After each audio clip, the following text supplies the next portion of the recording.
Welcome back to the channel, everyone. And sorry I've been gone a bit. I'm doing a full rebuild on my entire system, and I wasn't going to be on till tomorrow, but then Oz dropped a video 15 minutes ago. So, yeah, we're going to do this instead. I actually had to cannibalize my old system to just get my system up and running. Everyone was highly critical of me when I first did the Oz video because I thought Oz did a lot of really stupid shit, at least from a just common sense standpoint. Not what people need to realize is I'm not a standard commentary channel. I react to the video in front of me and that's it. You're welcome to tell me I'm wrong in the comment section. Absolutely, go ahead. But I'm not going to go into the background of all these people because honestly, I don't care about any of these people. I don't really care about Oz. I don't give a crap about Illuminati. Illuminati is a crazy psycho, yeah, absolutely. But I don't necessarily care personally about any of these people because I will never meet them. And that might seem mean to you and you can just click off if you want, but I'm going to give you my opinion on the video. The fact that Oz is actually making a video though right now, I really hope his lawyer signed off on this because that just sounds stupid. But yeah, let's see here. Well, here we are. Round 2. Blair, if you or your lawyers are watching this, I implore you to at least watch the outro, preferably before June 7th. There's no way her lawyers wouldn't watch the entire thing. They're going to try and pick apart this video in its entirety. I'm surprised Oz's lawyer even allowed Oz to do this, because this would be a bad idea in most cases. Although, I could be wrong. An example of another lawsuit that's happening right now would be the Carl Jobst and Billy Mitchell lawsuit. So I guess you could say it's okay, but the problem is, you know, how much is Oz willing to spend on dragging this stuff out? Because this could actually be even expanded later, because then they could be like, well, we need to go through this additional information that Oz is putting out here, which is kind of what happened to Carl. So Billy Mitchell was able to is still able to push out the date on the trial further and further. Now the judge is pissed off and just forcing the trial to like September. And Carl has spent a lot more than Oz has so far. I wonder if Oz has enough money to continue this further and further, because Carl spent nearly $500,000 so far. And Oz is what, 40, 50K in? I don't know how many people are going to be willing to continuously donate. Because even though a lot of people did donate to Carl also had a bunch of backers that were like millionaires and multimillionaires. So he's in a whole different position than Oz is. This is not the monstrosity of a documentary against Blair's actions. Oh, yeah. If anything, think of this as the prologue. We're here right now because Blair, owner of Pyramid Entertainment LLC, or better known as her public YouTube personality Illuminaughtii, is currently in the process of suing me, as well as other prior employees for Her lawsuit is dumb as shit, though, just in general, though. Like, defamation is insanely hard to prove. And if that's what the entirety of her lawsuit is, for the most part, it's like nearly impossible to prove that. NDAs don't make sense in her case from what I've been able to piece together and what people have told me in the comments section. So this is a frivolous lawsuit, but that's the thing about U.S. frivolous lawsuits versus what's happening with Carl. In the U.S., a frivolous lawsuit, everyone just loses money for the most part. There's no like paying back the person, you know, unless they countersue, right? So if Oz countersues, they could potentially make the money back. But in the U.S., for the most part, when you sue someone, your whole goal is to just, if you have more money than them, like that's what Billy does, is to just drain them dry, because that's the whole point. Now, with Carl, where it's different from the U.S. is, let's say Carl wins, all right? Which is most likely going to happen. But let's say Carl wins, right? Billy is on the hook to pay like 90% of that the cost back. So he would have to pay Carl like $480,000 at minimum. And where Billy lives, they actually do have a like a treaty kind of thing with international. So they there is a way for the U.S. to basically go after Billy if Billy doesn't have any money for this, for the covering of the cost. But in the U.S., it's different. In most cases, everyone just loses money, and the person who has the most money tends to just bleed the other person dry, and that's kind of what kind of feels like what's probably going to happen if Oz keeps putting out more and more videos, because then you can just keep extending the trial date potentially by claiming that, oh, there's more information out, we now need to go into this version of Discovery. It's not the best scenario for a lot of lawsuits. Information and other claims. This video, as well as its subsequent parts, will serve as a public record of exactly what is going on behind the scenes. Throughout these videos, I will actively be showing all and any evidence related to dismantling her claims against me, as well as the other... See, that's what I thought was missing from the first video with Oz. There wasn't enough tangible information. Yeah, a bunch of people linked me a ton of Google Docs. Yeah, there was potentially a bunch of stuff in the background. But I'm a reactor. I go based off of the video in front of me. It's not my job to go and do deep dives into these things. You want a deep dive? Go watch... who's a good deep dive? Well, Swoop does good deep dives. Xylee. Go watch Xylee. Xylee does a lot of really good deep dives into this stuff. I just don't care. Parties she's involved in this misplaced legal crusade of hers. Seeing as I know this video will be heavily scrutinized by Blair's legal team, hi, and perhaps even shown in front of a court, also hi, I am fully willing to submit. Oz should be careful. That they don't clip some of these videos out of context. So ideally, Oz would submit this to evidence in advance, assuming the lawyer signed off on this. But there's a good chance that Oz is here right now because Oz is out of money. Submit this video and its subsequent parts to the courts as further evidence, as I am willing to stand by these words, as I'm treating this as though I'm speaking under oath. I am also not stating everything right? Okay. This to add an air of authority to my words, as Blair's legal team has previously proposed. I want the truth known. All right, Blair's legal team is like cutthroat crazy. Which, they definitely got lawyers that will do anything. And to do so, I'm going to publicly dissect her claims within this lawsuit to essentially lay bare my defense, as well as the defense for other parties involved. My section of the lawsuit will be covered in part 2, as I'm awaiting litigation privileges before... This is still really, really risky, depending on how Oz goes about this update. Before I explore my portion of the lawsuit publicly. Despite this, there is still plenty of information on the ongoings in this video. My lawyer is aware I'm doing this. Okay. These legal proceedings... I'm surprised the lawyer said okay, but at least the lawyer signed off on this. So if the lawyer hadn't signed off on this, and I would have been like, no, don't do this. Okay. All right. I would still be wary, though. Proceedings have been ongoing for the past 8 to 9 months at this point in time. If it wasn't for the assistance I received with the GoFundMe back in September...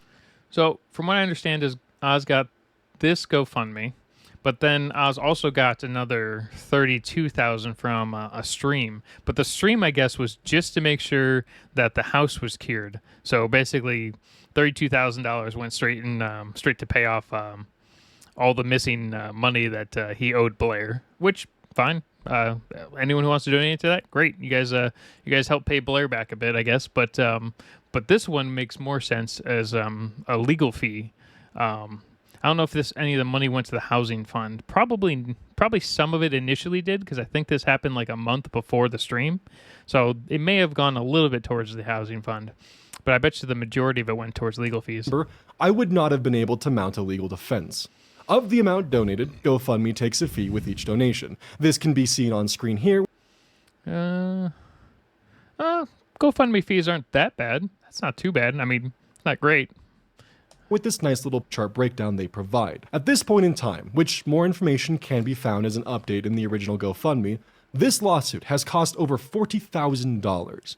I've been posting all of my legal invoices for full transparency, and more will be posted soon. Yeah, $40,000 though isn't that high. $400,000 isn't even that high in a lot of cases. But that's what a lot of a lot of lawsuits try to do. They try to force. That's why a lot of lawsuits try to force a settlement of some kind. Most places will just Twin Galaxies, for instance, with Billy Mitchell, just dropped it because they just didn't want to keep dealing with the costs that involved with their lawyers. It was just bleeding them more and more dry. Now, Twin Galaxies probably had the money to do so, but why would they when Billy is just going to keep going over and over and over and over until you're basically in the ground? Just for whatever reason, with Billy's lawsuit, it's like Billy's lawyers are like working pro bono for some reason. So I don't know how that works for that, because either Billy has way more money than the average person thinks, because from a lot of the videos out there, it just doesn't seem like he makes a ton of money. But maybe he does. Maybe he's a secret billionaire and he just likes dragging people through the mud. But that's kind of what Illuminati seems to be doing here. Illuminati has a ton of money. Not just the YouTube stuff. The YouTube stuff may have dried up quite a bit due to her own actions, but I don't know what else she's in. I know she has like a candle company that probably doesn't make a ton of money. I know she has apparently some real estate, so that alone makes enough money in most cases. It just depends on what her other stuff is. The redacted information within them is information subject. Yeah, okay, these just like normal legal services. Yes. 0.2 hours is $400. Man, lawyers, if anyone's stealing money here, it's the lawyers. Well, actually, that's weird. 0.5 hours is $425, so I guess there's like a minimum for this lawyer. Man, their itemized receipts are kind of weird. Because you got 3 hours down there at $425. It seems like anytime they work on any one little thing, they charge at least $400. That's kind of weird on how lawyers work in general. They're just like, yeah, I'm gonna do billable hours and actual hours, you know. Yeah, lawyers ain't cheap. To attorney-client privilege, which also spells out my current legal strategy. This would be foolish to allow Blair's legal team access. This is why the redaction... I'm glad that redaction's in place. I really hope the lawyer didn't just be like, oh yeah, you can do a video, but I hope the lawyer watched the video before you posted this. ...are as heavy as they include itemized lists of my lawyer's actions throughout the case's initial proceedings. Despite how much has been spent so far, the legal proceedings are still in the beginning phases. Blair... Yeah. There's a good chance that Oz is going to need at least $100,000 more at minimum, and I hope Oz has a way to get it. Blair's lawsuit, in my opinion, relies on the misconstruing of facts and utilizes a personally curated timeline, which she has constructed in order to gain the bare minimum standards of having this case proceed. Because I'm exhausted with the, in my opinion, legal shenanigans Blair is currently pulling, this video exists. We will be delving into that time. I mean, yeah, legal shenanigans are garbage, but unfortunately, they're legal. And even if they're, stupid and meant to draw cases out further, they're still legal. And that's why we have a weird system. And gutting it point Good by to be a point, lawyer. as both her lawyers and judge seem to be fully unaware that I am not the real cause of her pain. Okay, one, her lawyers don't care if you're not the cause or not. That's irrelevant to them. They get paid no matter what to drag this out further and further. The only one losing on that part is Blair. As for the judge doesn't really care up until all the evidence is presented. And that won't happen until trial starts in most cases. Assuming this goes to trial 100% and there isn't some sort of settlement. And if there is a settlement, you're going to have like a mediation team kind of in the first part. So the judge probably doesn't care. They just probably don't. Pain and misery. Blair is. Blair's actions are the reason we are here. And I'll be demonstrating that shortly with a detailed timeline of events before we move into the dissection of her claims. If you would... I can probably see the judge being like, this is all he said, she said, and they all have weird evidence against each other. But, I don't know, I just don't think the judge gives a shit. I just don't think. Most judges I've seen don't give a shit about anything. And they're like, all right, cool, I'll wait until all the evidence is right in front of me, and then I'll give a shit. Like a full breakdown of every court filing to date, I would recommend YouTuber Mad Caster. I haven't checked out Mad Caster's channel. I know Madcaster's a lawyer, and I know Madcaster goes through a lot of this stuff in detail. You should definitely check out his channel if you actually care about all the little details in this case. Now, I'll be focusing on what's current and minimizing the 100+ pages of legal proceedings down to only what's necessary over the next 2 parts. For the next proceedings, I'll be launching a new GoFundMe because I have nearly exhausted the Yep, that's what I was expecting. This video is primarily because Oz is basically at $1,000 or less, maybe $3,000 or less, which is not enough to continue with this case, and I highly doubt his lawyers are going to do this pro bono. This is not like a lawsuit that would be involving a company and insurance, where companies or lawyers are expected to automatically win just based off of how insurance works. This is a company where this is a case where you need money to continue it. prior amounts donated. All donations will be used to defend all parties in opposition to Blair, not just myself. All future legal invoices will be posted as they come from all parties who are in need of the funding. My goal with these uploads, assuming Blair does not take my offer, is to not only lay my defense bare for all legal parties to see, but for the online community as a whole. I intend to provide ample documentation to justify to all of you why another round of crowdfunding is being posted. This isn't just for my...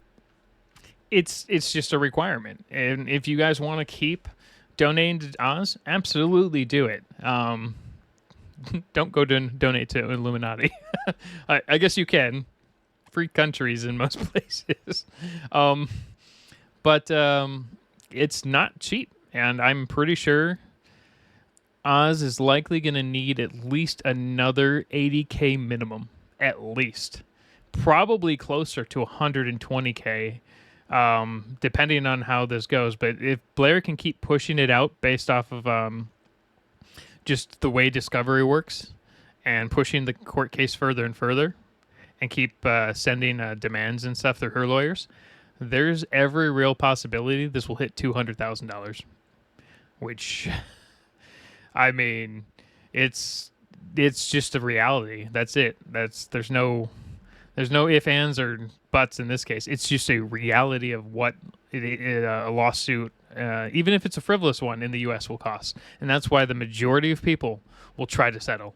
That's it. That's what they do. And if they are not going to settle out of spite, one of two things will happen. Oz will keep plugging away and keep asking for money, and he's got every right to do that. Or he'll settle, and he's just going to run out of money. And there's not much he can do about it then.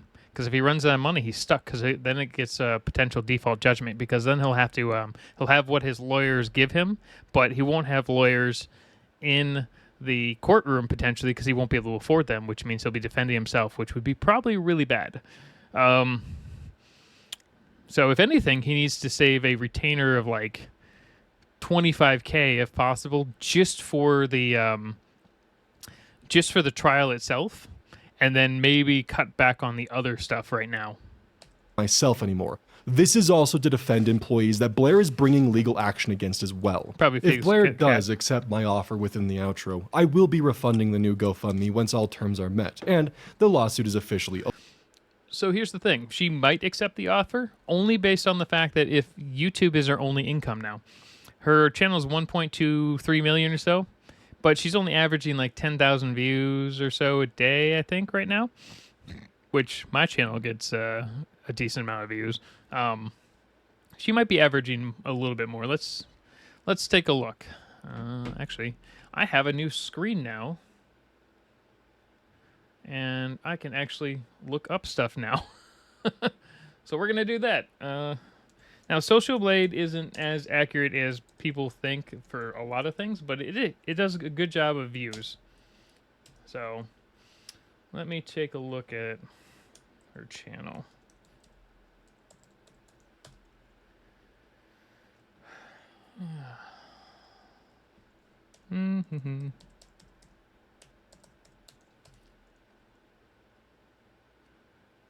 Okay, here it is. Still losing subscribers, so pretty normal there. Lost another 10K today.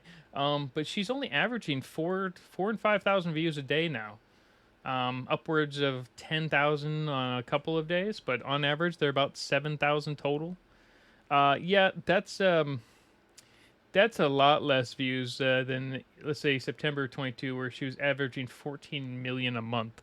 So now she's down to a few 100,000 a month. So she's not making. So YouTube, for the most part, is dead. At least for her channel. I would love to get her her monthly views right now, but my channel's 4,000 subscribers, and a good probably 10% of you hate me. So I would say she's bleeding dry on YouTube, which is probably why she's continuously pushing this forward. But there's every real chance, and this is unfortunate, that she's paying for this lawsuit from interest, only from her savings account. So if she has let's say she has I don't know, $500,000 in savings, right? And just from interest alone, she could be easily pulling in $30,000. Let's say she's in a money market account, right? She could be pulling $30,000 to $50,000 a year in interest. Ideally, she'd probably have over $1 million in savings, based off of assuming she knew how to save it all. So let's say she's racking up credit cards, like everyone said she had terrible credit. She could still have a lot of savings. She just would have bad credit card debt. Not unheard of. So she might not just be using her cash. She might be trying to get points for those, which a lot of people do.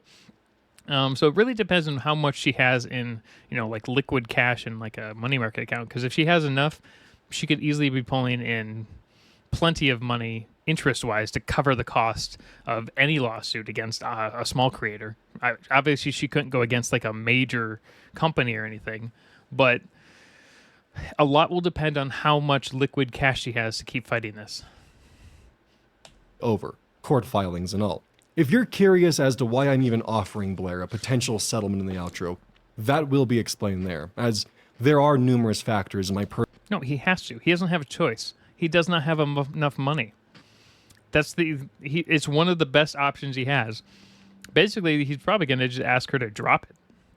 And then that's the thing. It just depends. I think Blair at this point is going to just go scorched earth regardless of how much money it costs. She'd probably rather watch everyone in the immediate vicinity of her burn and her start from scratch than to see anyone come out on top. Personal life that I've recently had to heavily consider and prioritize minimizing or even removing causes of stress.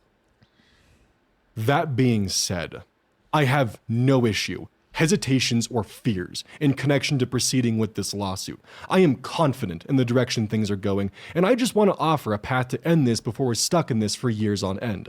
This will be further explored in the outro. See, I'm very interested on the timeline because while I was wrong on how Colorado apparently does their deed of trust, which is, by the way, a really stupid way to do that, and you can go into my last video with Oz, and you can go into the comment section. They did their best to explain it to me. But Colorado does deed of trust in a stupid way, just by the way. The fact that Illuminaughtii was actually able to force the foreclosure and why she waited. I don't know why she waited. She could have forced it months ago, and she should have. But once I finished talking with everyone, something did occur to me. She forcibly waited for one reason. She wanted to make it so there was effectively the 90 days would be way too short of a time for Oz to ever claw his way back over and over again.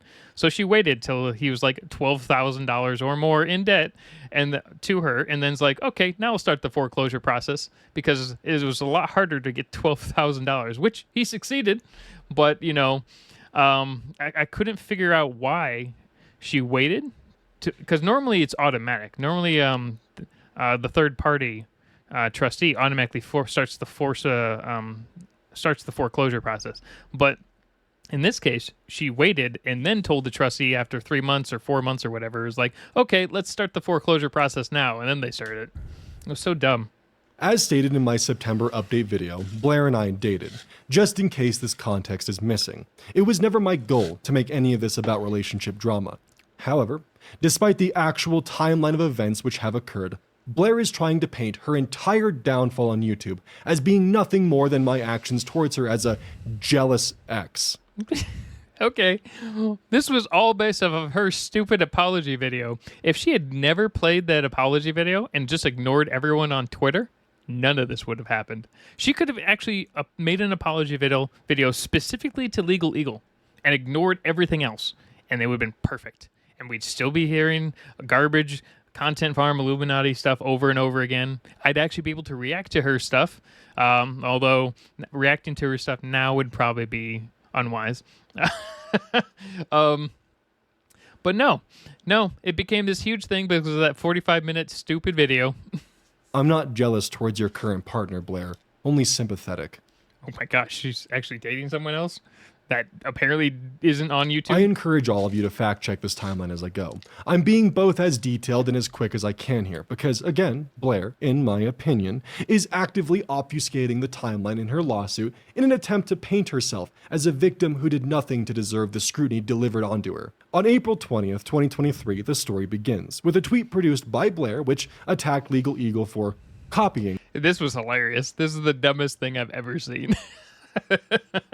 Her style. Legal Eagle would quickly retort, explaining he had been using these standard practice editing styles, which included standard documentarian effects.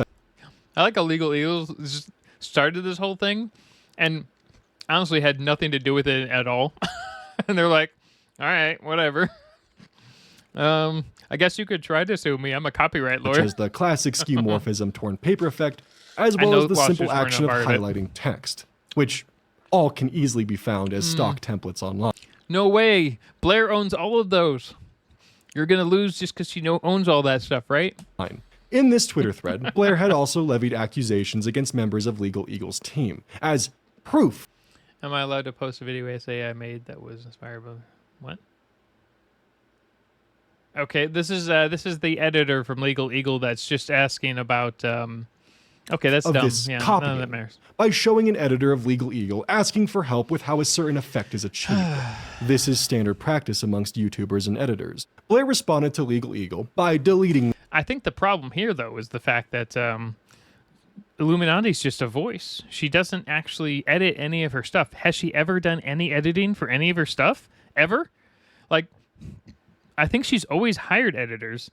And then when she was doing Reddit stuff, there's no editing, which is hilarious, by the way, because when you're reading Reddit content, that is the epitome of stealing everyone's information and posting it on YouTube.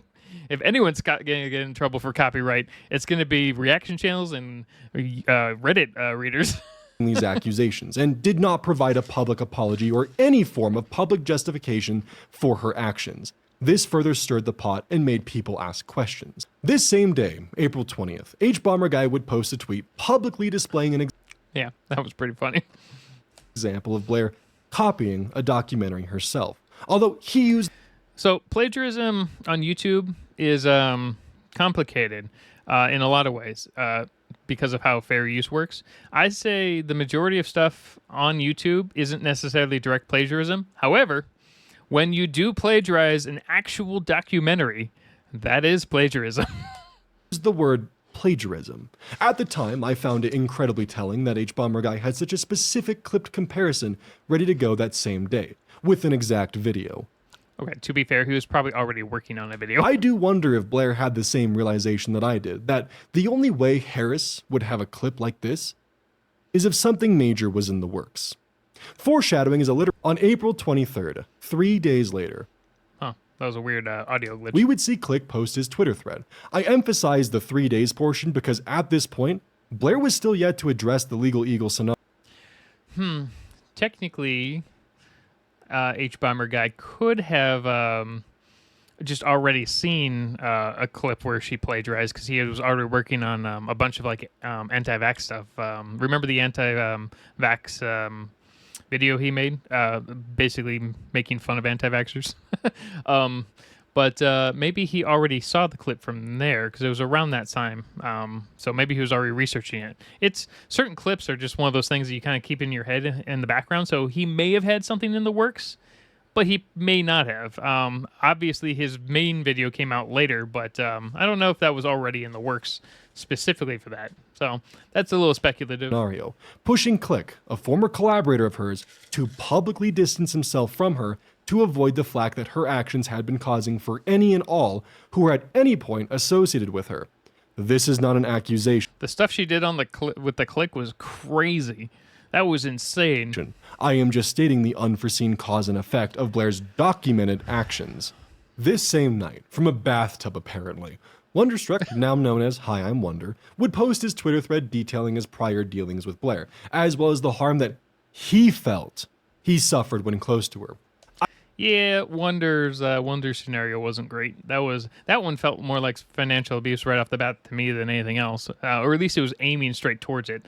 And I don't know, just because she was gonna control literally everything in Wonder's life.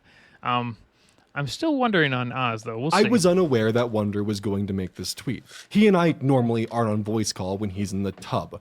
This will be important later when we move into the details of the lawsuit, as I was like, why does that matter? Blair claims Wonder and I had essentially masterminded her downfall. I didn't know about the thread until I received a now deleted DM from Blair, asking me what she should do, followed by several missed calls from her. I wish I had a record of this Discord DM, but by the next morning, this DM would be deleted. Because Blair did not... Question, I have a Discord, but when DMs are deleted, don't you still get a copy of it? Or is that only if it's on a server? Like, is that like a server log only type of thing? Or is it, I thought even for private DMs, you still get a copy. But maybe Discord doesn't keep records of that.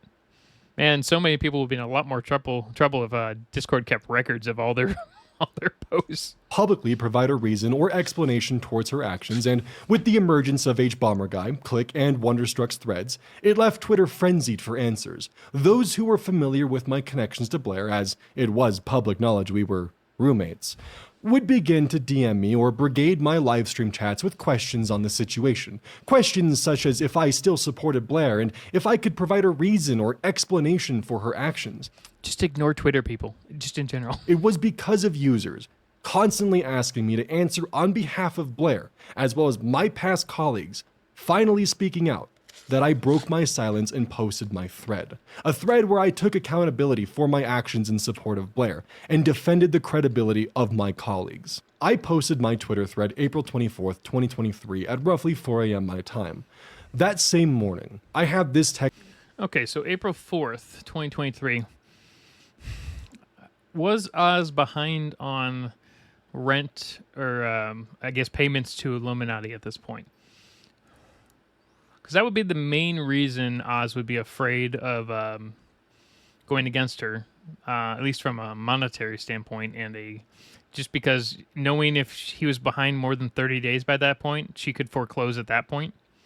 Because it sounds like she waited, which means he knew in advance that he was already behind. Because obviously you don't know when you miss. You're aware when you miss rent. But and most people start the eviction process after the first 30 days, just because it takes forever to get someone out. So, but for whatever reason, Blair waited until it was right before Christmas, which would have been like September-ish, maybe August. Probably August is when she started the proceedings. Yeah. Text message interaction with Blair. Please note, it is only because of the current trajectory of this lawsuit, with myself awaiting litigation privileges on these matters, that I am no longer leaving my information redacted, as I had previously... Okay, so she, yeah.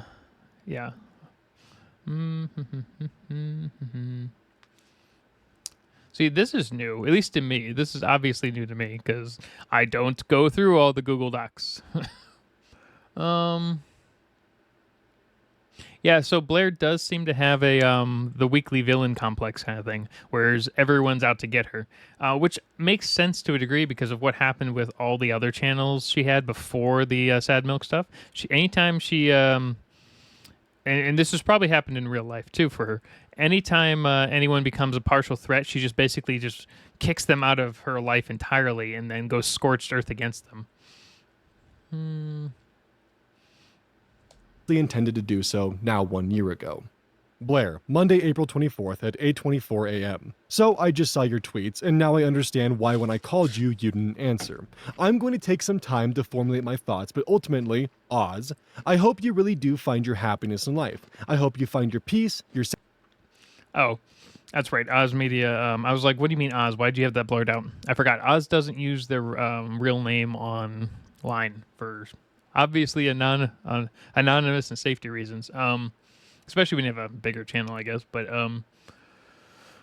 that makes sense. Okay. satisfaction, your perfect black cat, all of that. I'm not sure what you want from an outcome in this situation, but I guess I'll have to figure that out later. Blair, I just want you to realize you've caused pain. You've caused me pain. I don't care about the drama. I just want you to realize how much you've hurt me. I've been doing my best to hold everything in, for years now at this point. If you actually did read my thread, you would know what I want. Peace. Yeah, I do get that, but in her eyes, any post against her is drama, and she's gonna like push it through the stratosphere against you, and that's it. And then she's gonna kick you off that cloud up there and straight into hell. But I get why Oz is like, I don't care about the drama, but posting it online like that, just from a outside standpoint, yeah, it's great because it gives him a lot more support, right? That's good, and that's what a lot of people need to do. But it's going to bring a lot more drama into it, regardless of him not caring about it. It's going to create it. So that's the thing. I just want to be Especially when free. you have a vindictive I just want to be psychopath. able to breathe. I have read that you want peace. I thought we were doing better. I wish it could have been something we talked about on our own time instead of dogpiling. I'm left more confused than anything. Well, I assume you don't want to talk anymore. All I ever wanted was for you to realize This is where Oz should have just stopped talking. you hurt me. Not just in the relationship, I do not care about that. You hurt me as a person to my very core. At some point, Blair, you need to see the pattern. Well, Oz, I cared about the relationship too. I cared about all of it. You hurt me as a person too, and ripped everything wide open today. And if doing this all to me helps you feel better, then that's okay. I'll take it. I'm sorry, Oz. I hope Yeah, okay. All right. Someone's lying here. this helps you find your peace. Except you aren't. You're going to continue to drag my name through the mud. You're going to continue to be who you are. And that's okay. I just hope that you stop painting people as your weak. I should have stopped. This right here, this paragraph, well, it makes sense. It was obviously basically just telling Blair to go ahead, just do it, because as soon as she saw this paragraph, there's no way she would have stopped, because this is like a declaration of war to someone who takes everything as an affront to everything they do. Like, I get why Oz posted it to her, but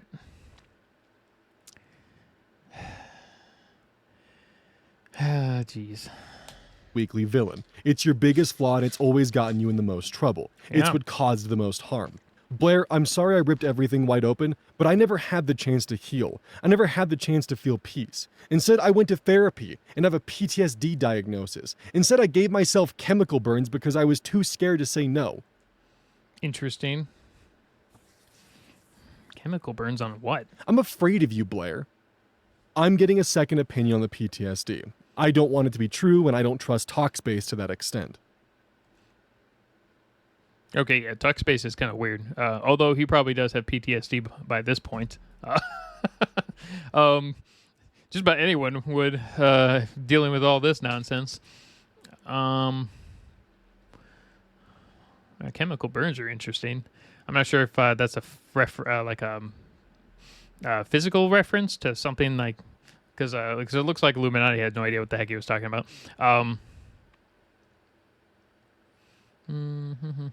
What the hell are you talking about with chemical burns?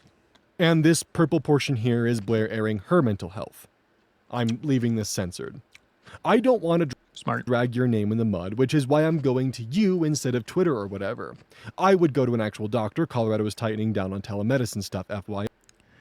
Well, okay, she's not wrong there. BetterHelp and the other one that she mentioned before were Suspect at best, but I mean, the problem is finding decent mental health help that doesn't cost $500 an hour is a challenge, and it's almost impossible in a lot of ways, especially around here. So, I'm working on it. Thanks for the heads up. I would rather talk to you in a phone call, in person, whatever. I would rather try to work on things and work out things over, I don't know, whatever else the other options are. I mean, I guess that depends on if you're in a 1 or 2 party consent state, because at this point, it's because they're both YouTube personalities, they're going to want to record and keep track of everything. Text is way better in a lot of ways, but it doesn't always convey true feelings perfectly. So a lot of people have issues and then get hurt when they don't necessarily mean something. I don't want either of us hurting. I know there is no band-aid solution, but I know talking helps. Just for some context, why I didn't take this is because Blair does have a habit of recording conversation. Yep. But you should have recorded it the other way. So I understand why Oz didn't do it this way, because it's safer and better to have everything over text in certain ways. And you can also prove things a lot easier. But yeah, I would have recorded the conversation no matter what.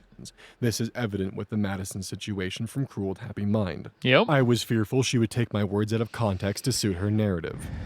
That is also another point. You can, clip stuff, but you can do the same stuff with text too. And it's getting worse now with AI, but I guess we'll see. I need time. I need to see a real therapist first. I don't know what else to say. I'm sorry you're hurting as well. I really am, but I need to start putting my needs first. I will put my needs first too. Good luck out there. Take care, please. Can't guarantee that, but I will be alive. Just so we're clear, that was a joke. Probably a bad one, but a joke. And I'll have the officer remove the bolo off of your house too. I guess I'll be heading down then. Probably. What? Okay. It wouldn't be a bad idea to have it in my name either. Just show them any verifiable threats and they'll do it. And this was the last time I spoke to Blair. What is up with that last paragraph on the officer? Okay. All right. For additional context, the bolo in question, as Blair described it, was essentially swatting protection. It was a way that if someone were to attempt to swat my home, the officer in question... They had certain things in... Okay, that does make sense. A lot of YouTubers do that.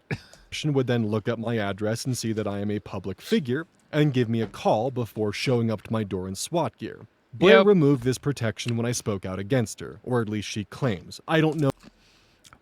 Oz could have just easily called up and requested that to be added back in. It takes 15 minutes. If this actually exists or not. But to me, in my eyes, on this day, after I had spoken out against Blair removed protections that I would have against swatting. Protections which she did in fact put in place, but had also explained to me what the purpose of them were. Okay, well, yeah, but if Illuminati's not living there, it's primarily to protect her, right? And who she lives with. But if she moves, she has to move it to her new location. And Oz can just call and have it added back in. It's just you call the non-emergency line and you just tell them. And they're like, okay, great, let's write that down. There is a lot to unpack here. However, these messages are important as I believe they help demonstrate why I have come to the conclusions I have on her motives. It is worth noting. I mean, her motives are stupid, but... I am the one who asked for space.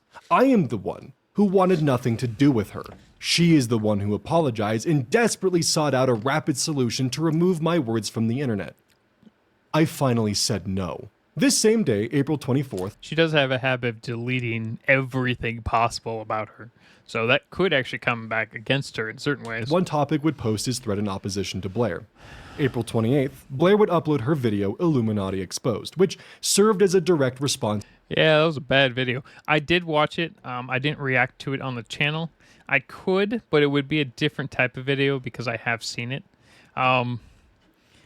But there was a lot of stupid shit in that video. Were detractors. Blair had taken drama off of Twitter with minimal viewership and plastered it before her large audience for the world to see. In this video, she would not have received questions and pressure from viewers to make a statement. Anyone else see that jump again? In this video, which is still public, Blair attempted to address the Twitter threads from both Click and Wonder. In doing so, She also used this opportunity to leverage several accusations against them, accusations which she, as it appears based on her actions, had been holding on for nearly 3 years to. Yeah, that was the other part, which she was holding on to accusations of things that had happened years ago and put it up versus, what a standard person would do if she really believed that someone was harboring predators or whatever in their Discord. Report them and tell people instantly. Nah, I'm just going to have this folder off to the side. Kind of like what Mama Max did. Remember Max had a folder that was like deleted because they were hoarding weird data? Use at her convenience for an exact moment like this. In my opinion, based on what we see from these events, either Blair knew her evidence was a misrepresentation of facts and only worth sharing as a Hail Mary attempt to destroy someone's reputation. Or better yet, she was the she was the two accounts that faked it in the first place. Or she willingly held evidence of minors being harmed within Click's server and only reported on it 3 years later when it benefited her. I cannot. Or the final one is none of that stuff was real and she faked it all with multiple accounts. Because, by the way, I checked into it. Blair didn't just have 1 or 2 fake accounts. So far, it looks like she's had like 8.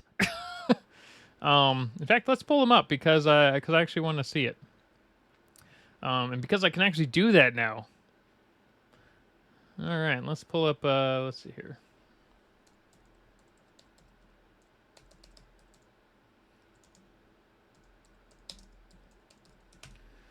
Let's see here.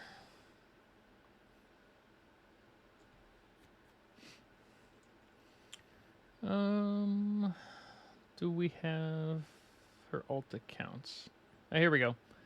So there's the W Burger King alt account. There's the Doobie Smirts alt account. Technically, her alt accounts could also be her Casper alt accounts, but those are more specific. Let's see here. She also had another alt account.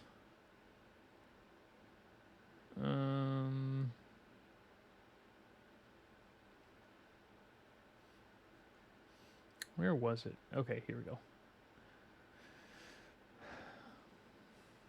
The Larago 7421 account.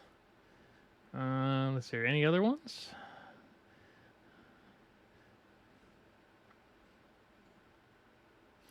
So yeah, I mean, she's had a ton of alt accounts that have been basically proved to be hers, which also leads more, gives more, I guess, credence to my original tinfoil hat theory, where she faked that interaction between the two people on the Discord, between the kid and the other the adult predator guy, because it was very specifically timed to the.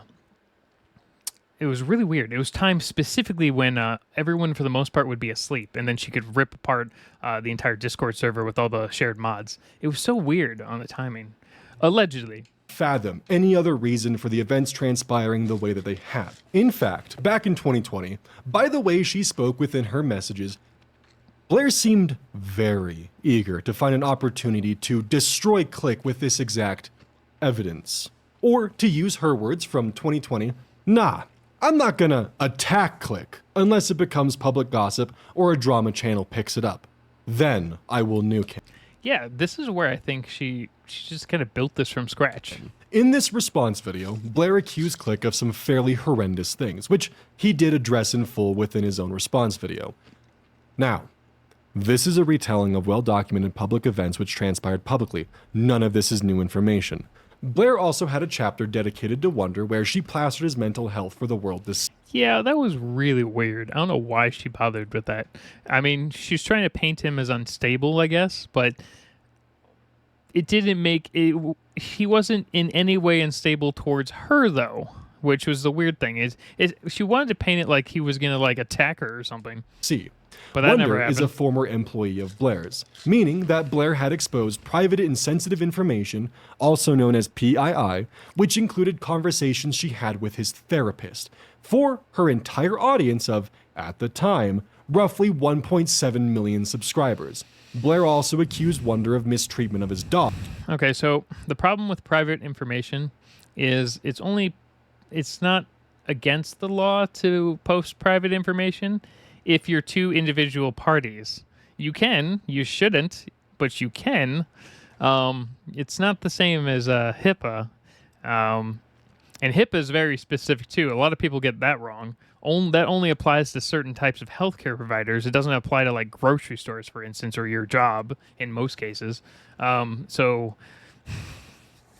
sharing private information while a dick move isn't necessarily illegal. As well as other false accusations that Wonder was forced to address. There is, of course, the infamous 3-minute section dedicated to me where Blair is in tears. I have my own opinion on these tears, but I plan to tackle this at a different time. Yeah, I mean, a lot of people are good actors, or could have been partial true, partial fake. Probably a bit of neither. As it serves no purpose here beyond pointing out that, in my opinion, Blair is attempting to leverage private details for public pity, which some people did in fact take at face value, and demand I mean, it's YouTube. A lot of people take a lot of things at face value. I apologize to Blair on various platforms. This section's cumbersome wording is very particular to the legal side of things that will make sense when looking at her, in my opinion, legal hypocrisy. She played in the mud just as much as everyone else did. I cannot that's emphasize true. enough that Blair had taken Click and Wonder's Twitter complaints and negative experiences of her past behavior, complaints made publicly as reasoning for their discontinued association with her after her public folly with Legal Eagle, and would then post a response video where she herself levied accusations against other content creators, which warranted a response to defend themselves against her Yep. And a lot of people had a lot of opinions on that. claims. I understand that to a vast majority of you, this is obvious, but Blair attempts to paint her video as an attempt to de-escalate matters within the original filing. That's bullshit. There was no way. Oh, wait, in the original filing. Okay. She was not trying to de escalate. She escalated through the roof. Of the lawsuit. Ironically, this factual allegation was later mysteriously removed in future Of course they've removed it. That would be so insane. amended versions of her legal complaint. 34. The fact that she was allowed to amend that complaint multiple times is ridiculous. There's not many people, maybe political figures. Maybe she's a secret political figure or has someone in politics and she's just allowed to continuously amend complaints until she gets it perfect. Regarding the false accusations listed above, Blair made one public post, attempting to debunk the misinformation. She has not publicly addressed the situation further in an attempt to de-escalate it. While I have my theories on why this was removed, the exact details are unknown. In her current complaint, there is currently no reference to her ever uploading this video or any of the public comments she's made, making it appear as though she never played in the mud, and her criticisms came from nowhere. Okay, so that's when her current amended. Now, here's the thing, though. Even in the final amended complaint, though, all the other original complaints are still there. They don't get deleted. They're amended, but all the... Okay, so when you have multiple complaints part of a lawsuit and you have to amend something, the original isn't deleted. It's still part of it. It's just fixed, you know? So if you delete something from it, it doesn't necessarily mean everything in that complaint goes away. Here's a quick search in the second amended complaint to demonstrate this. This document will be on full display in future chapters within Part 2. More on this, of course, when Because obviously he's going to bring this in to the lawsuit and be like, hey, it was there originally. I don't know why she brought it out. That's stupid. Obviously it's going to... Okay, whatever. we reach the legal debunking. Sorry to edge you all on like this with this tease, but my point here is that Blair's story has already had numerous revisions, and she sees her video as an attempt at de-escalation. If you recall, among She can only use the first 7 minutes as de-escalation. the many other accusations she levies, Blair accused YouTuber The Click of harboring pedophiles in his Discord server. In what world this is a de-escalation, I cannot say. Now, of course, I do believe that Blair is entitled to speak publicly on her personal retelling of events. I mean, technically, you're legally allowed to lie. We've seen that happen. Apparently, lying is fine in most cases. However, I personally find it to be brash, hypocritical, and even monstrous to then sue those who argue against said retelling of events. Something rocks and glass houses. I mean, yeah, it's stupid. It is definitely hypocritical, but that's how frivolous lawsuits work in this stupid country.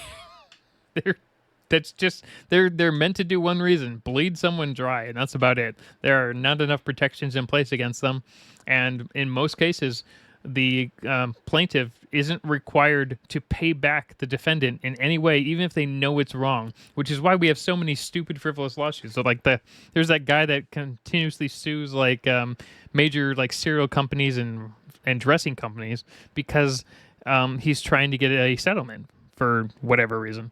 Following Blair's April 20th video, this would of course follow with a twit longer drafted by Wonder, posted April 29th, in a rapid attempt to defend himself from the multitude of new allegations that Blair had dropped on his doorstep.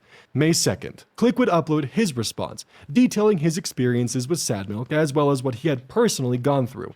Near the end of this video, documentation is shown from an individual who was previously anonymous, which helped provide Click with supporting evidence to bolster his claims as well as to dismantle the many accusations thrown forward by Blair. This individual is now being sued by Blair. The weird part about this one is this person's being sued for breaking non-disclosure agreement stuff while they weren't working for Illuminaughtii. What? She doesn't own a blanket of everything, every conversation they've ever had. His online handle is Felix the Kit Kat. He was a former Discord moderator, later turned manager at Pyramid Entertainment LLC. We will be diving into his portion of the lawsuit later in this video, in dismantling the claims Blair has set forth within her lawsuit. It is of my opinion that Felix has been included for retaliatory reasons, as with him being a former employee, Blair had access to his home address and thus the means to serve him with legal papers. Felix is among the individuals who the new GoFundMe will be aiding. May 11th would be the date that Wonder would release his video, an hour-and-a-half long rebuke of the claims Blair had laid out against him, some of which include refuting the alleged mistreatment of his dog, James, as well as being forced to out elements of his mental health. Wonder was forced to relive his trauma in front of the world because Blair, in my opinion, either recklessly, Smart. Use my opinion every few minutes. And carelessly or purposefully and meticulously included them as attempts to attack his character and credibility to lower the needed public standard of evidence so she could pin him as being a mentally unstable ingrate who mistreats his dog. I also made cameo interviews in this video where I spoke on what I witnessed during the time that Wonder was living with Blair and I, giving third-party account to some of the personal stories that Blair made public. My words in this video were in response to Blair's public comments. I will add that as of this video's production, Wonder has not been served by the courts and is currently on the table for dismissal. Ooh, that's good. Okay, at least one person hasn't been served. She really didn't have anything at all against Wonder, except for that car thing. Now, the car thing, though, I think she was probably in the wrong for, and this is a possibility. But that what do you want to call it? Contract. Seems like it would had to have been like 2 yeses, 1 no kind of a deal with Oz also signing off on it, but I'm not 100% sure because it was a really weird contract. And I don't even think she would legally be able to take the car back if it was still well within payment period. If he does get served, the GoFundMe will be at his disposal for legal fees as well. This then leads to Blair's infamous posts made to her YouTube community tab and Twitter on May 26th, speaking on how she intends to clear the false allegations that have surfaced against her. Yeah, she hasn't done anything. Let's actually take a peek at this real quick. Hey everyone, I'm fully aware of the recent false allegations that have surfaced. I want to take a moment to publicly state that I am taking these. Anyone think it's funny that it looks exactly like a chat GPT, like the way the paragraphs are spaced?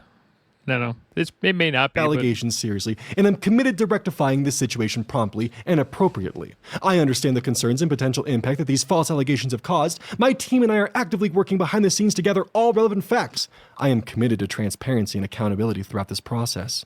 Rest assured that I am taking decisive action to address this situation. I will provide updates and communicate any necessary actions as soon as possible. Guess what? There are no updates from my knowledge. Thank you to those of you who are standing by me during this challenging time. I will not allow these false allegations to be weaponized as a way to silence my voice. I appreciate your patience and understanding during this challenging time. I like how only she could say that. Only she can complain about her voice getting silenced, but no one else can say any thing that she's or any experience they've had with her. I am dedicated to upholding my channel's values and delivering on our commitments. I am confident that the truth will prevail. Sincerely, Blair Zahn. I would like to note that Blair has been publicly silent on her platform for an entire year on this matter. Blair claimed that false allegations were being weaponized to silence her voice, but she has, in my opinion, been weaponizing the legal system to silence further criticism of her actions. Oh yeah, that's exactly what she's doing. That's entirely what this lawsuit's about. It's all about defamation, her version of defamation, and what she really wants is she wants everyone to retract everything. That's probably what every video or every her lawsuit's probably going to have stipulations in there forcing them to either make public apologies online and retract everything they said about her. That's probably what they want, what she wants as the ultimate goal about this. I too, Blair, am confident the truth will prevail, which is why I'm actually breaking my silence, because I'm exhausted with playing the game your way. This would follow with the very next day, Blair sending out cease and desist to first Wonder and then later myself roughly 1 week later. June 5th. At this point, and up until September of 2023, I would have only made a single Twitter thread, as well as possibly 5 minutes of cameo time in Wonder's video discussing matters which Blair had previously made public. Between the two cease and desists, we would see One Topic release a video discussing his experiences. That was a pretty good video. I actually like One Topic's video because it made a lot of sense for all the background stuff and the Sad Milk stuff. With Sad Milk on June 2nd. His video was made for his audience and acted as more of an open form of communication with those who had questions. It wasn't chock full of screenshots, and he really had nothing to prove. We would then see the release of Swoop's video June 6th. Which, all right, the only thing I didn't like about Swoop's video is she did a major disservice to the Click. At least it was speeding up his voice. There were a few other things with the Click that I wasn't particularly happy about with her video. Having said that, there was a lot of interesting info. Oh, and then the last part was the Azothan stuff. That was really weird because, I don't know, Azothan seems like a unreliable narrator to me. Which I was barely even mentioned in. This will be important for the second part. In the following week, specifically June 14th, 2023 at 9:03 a.m., which I would also like to add that these were denied by the court, which is why I had never heard of them until very recently. 2 civil protection orders against myself as well as Wonder were filed by Blair. Okay. Why would you need civil protection orders if you're she would have to prove that they're like stalking her. Cites general harassment that she had received as grounds for her civil protection against I'm Wonder. sure that worked now, great. I would like to firmly state that if you've ever sent a threat of any kind to Blair, go fuck yourself. I don't want you in my audience or even remotely associated with me. You're selfish and only stroking your own ego while simultaneously hurting everyone involved. Okay. So I do actually have some words on this specific thing. I hear this all the time from creators. And while I do understand the sentiment of what they're saying, the problem is a lot of creators don't realize that they end up creating this weird parasocial following at some point, and your subscribers at some point will burn the earth down around you just to prove your point forward. So you telling people not to do this tells a lot more people in your group of people, your comment section or whatever, your viewers, to go and actually do this, because that's what that's what a lot of 10% of your viewers will do, and they're going to take this, you telling them don't go do this, as a, oh, okay, I'll go do this. They do the exact opposite. it's probably better just never to actually bring this up ever. Even if it's obviously stupid, never go attack other creators, okay? Never do it. Great, don't do it. But don't specifically say don't go attack this creator, because your stupid followers are going to go and attack this creator. That's just what they're going to do. And it's really dumb because I see it all the time. And then all of a sudden they're like, I don't understand. Why were a ton of people attacking them? I don't like you in my group anymore. But you'll never know who it was. So you'll never know.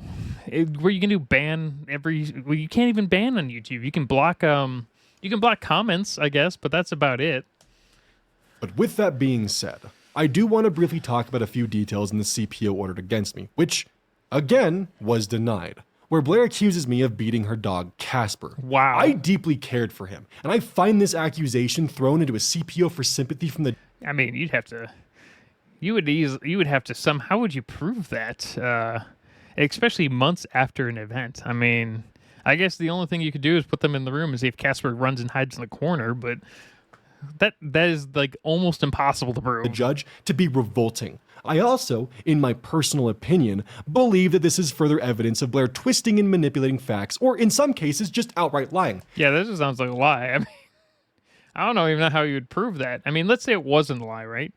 It would still be hard to prove. She would have to have video evidence of it happening, or picture evidence at the very least. How fucking dare you accuse me of beating Casper after everything I did for you and him, which, in your own video, Blair, you said it yourself, how much help I provided with Casper.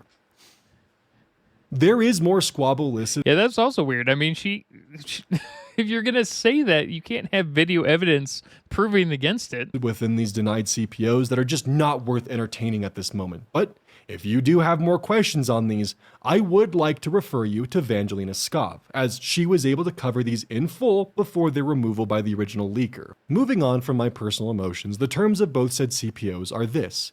Petitioner requests that this court order to delete. I vaguely understand who Vangelina Skov is. I know there's some recent drama with another creator called like Essence of Thought or something like that. I could look into it if you guys want me to. However, I don't do deep dives, so keep that in mind. But let's get back to this. All posts X has made to social media since April 23rd, 2023, pertaining to Sadmilk, Petitioner, or her social media platforms. Yeah, I knew. This is exactly what this is the whole point of this lawsuit. She wants everything deleted. She wants everyone to most likely put apology videos out of some kind, and she wants her name cleared. But even if they were forced to do this, I don't think it's going to work anymore. Refrain from posting about Petitioner or her social media content on any of his social media accounts or on the social media accounts of others. Refrain from posting in the comments section of any of Petitioner's social media accounts. Refrain from interacting in any way with Petitioner's social media posts. Refrain from encouraging any third party to post in the comments section of Petitioner's social media accounts, or reposting any of Petitioner's original content for any purpose. Yeah, good luck getting this to actually go through.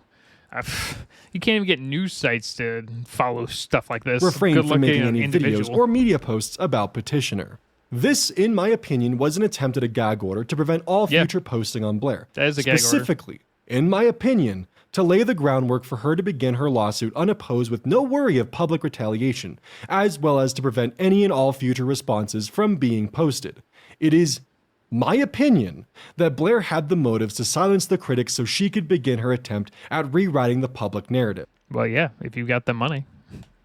The one we will see shortly within the lawsuit. The timeline becomes quiet until July 26th, 2023, where we would see 2 new videos posted about Blair, with their own original stories to tell. One from Cruel World Happy Mind as well. I didn't see the Cruel World Happy Mind one.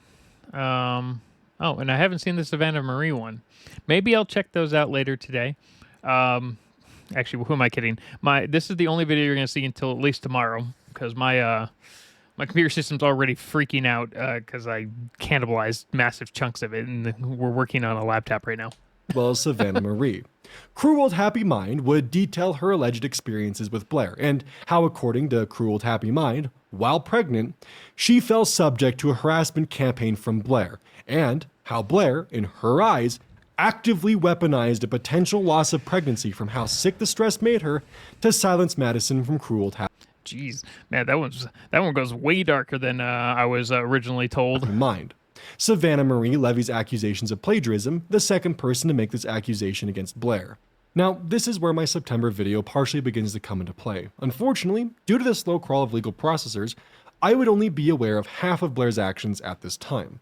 On August 22nd, 2023, Blair began the official proceedings to put my home into foreclosure. If you are unaware of the details on this, please see my September upload titled Let's Talk Illuminati Drama Update. In this video, I explain the details of how I even ended up in this position. This foreclosure process was based upon a debt that I had accrued with her while we were dating. I had no warning, no notice of behind payments, no communication that this would be happening. Okay, so see, this is the weird part. The moment Oz would be late on this, Oz should have known that they were late on rent. Okay, so assuming this was late on rent, like for instance, Oz was supposed to be paying $2,500 a month. Did Oz not realize they were behind $2,500 a month? I figure you keep track of your own finances, right? So you should know that you're behind. So that's a little weird to me that Oz wouldn't have been noticed or notified of being behind. They would have known they were behind if they were keeping track of their own finances. So this is where it really bugs me in this regard. Like, even if you're not notified you're behind on rent, let's say I miss my mortgage payment, right? I would know I missed my mortgage payment because I know I didn't pay it. And then I would be like, okay, cool. So I missed this month's mortgage payment of, $2,700. And next month's mortgage payment has got to be, $4,900 plus, relative fees. Actually, a little bit more than that, $5,600, $5,400, whatever, $50 something $100 plus relevant fees. In fact, I should actually probably pay the $2,700 I missed before the end of next month, so I don't get too far behind. And then they start the foreclosure process. Oz should have known he was behind. Whereas he's like, well, I didn't know they were gonna, just basically put me start this foreclosure process. He already knew he was behind. The moment you're behind is the moment they can start the foreclosure process. Generally, they started early, but apparently they waited. So either Oz had no control of his finances at all, and basically all the money he was donating was going into accounts that he didn't actually have access to. So for instance, if Blair controlled all his bank accounts, maybe, then I could see this being a specific like 100% financial abuse. But I just don't understand it. Instead, I found out from a realtor who excitedly told me my condition of foreclosure and asked to purchase my home from me. What a way to wake up. Okay. I just don't understand how Oz didn't understand that, because he should have gotten a 90-day notice. This should have been the 90-day notice point, the foreclosure point. So they're starting the foreclosure process, and it's 90 days. She can't just wait. Or let me rephrase that. She apparently waited, but she still had to give him notice.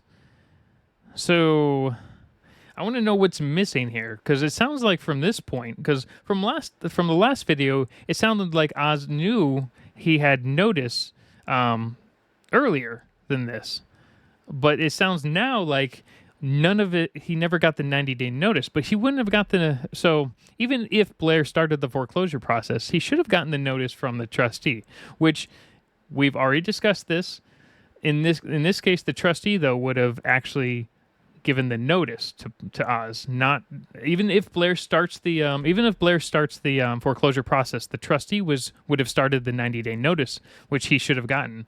So unless this is what he's talking about, the 90-day notice. To further clarify, as I stated in my September video, I was indeed behind on payments. Okay, so he knew he was behind. Well, I mean, the moment you know you're behind on payments, you should automatically expect to be pushed into foreclosure. That's just common sense.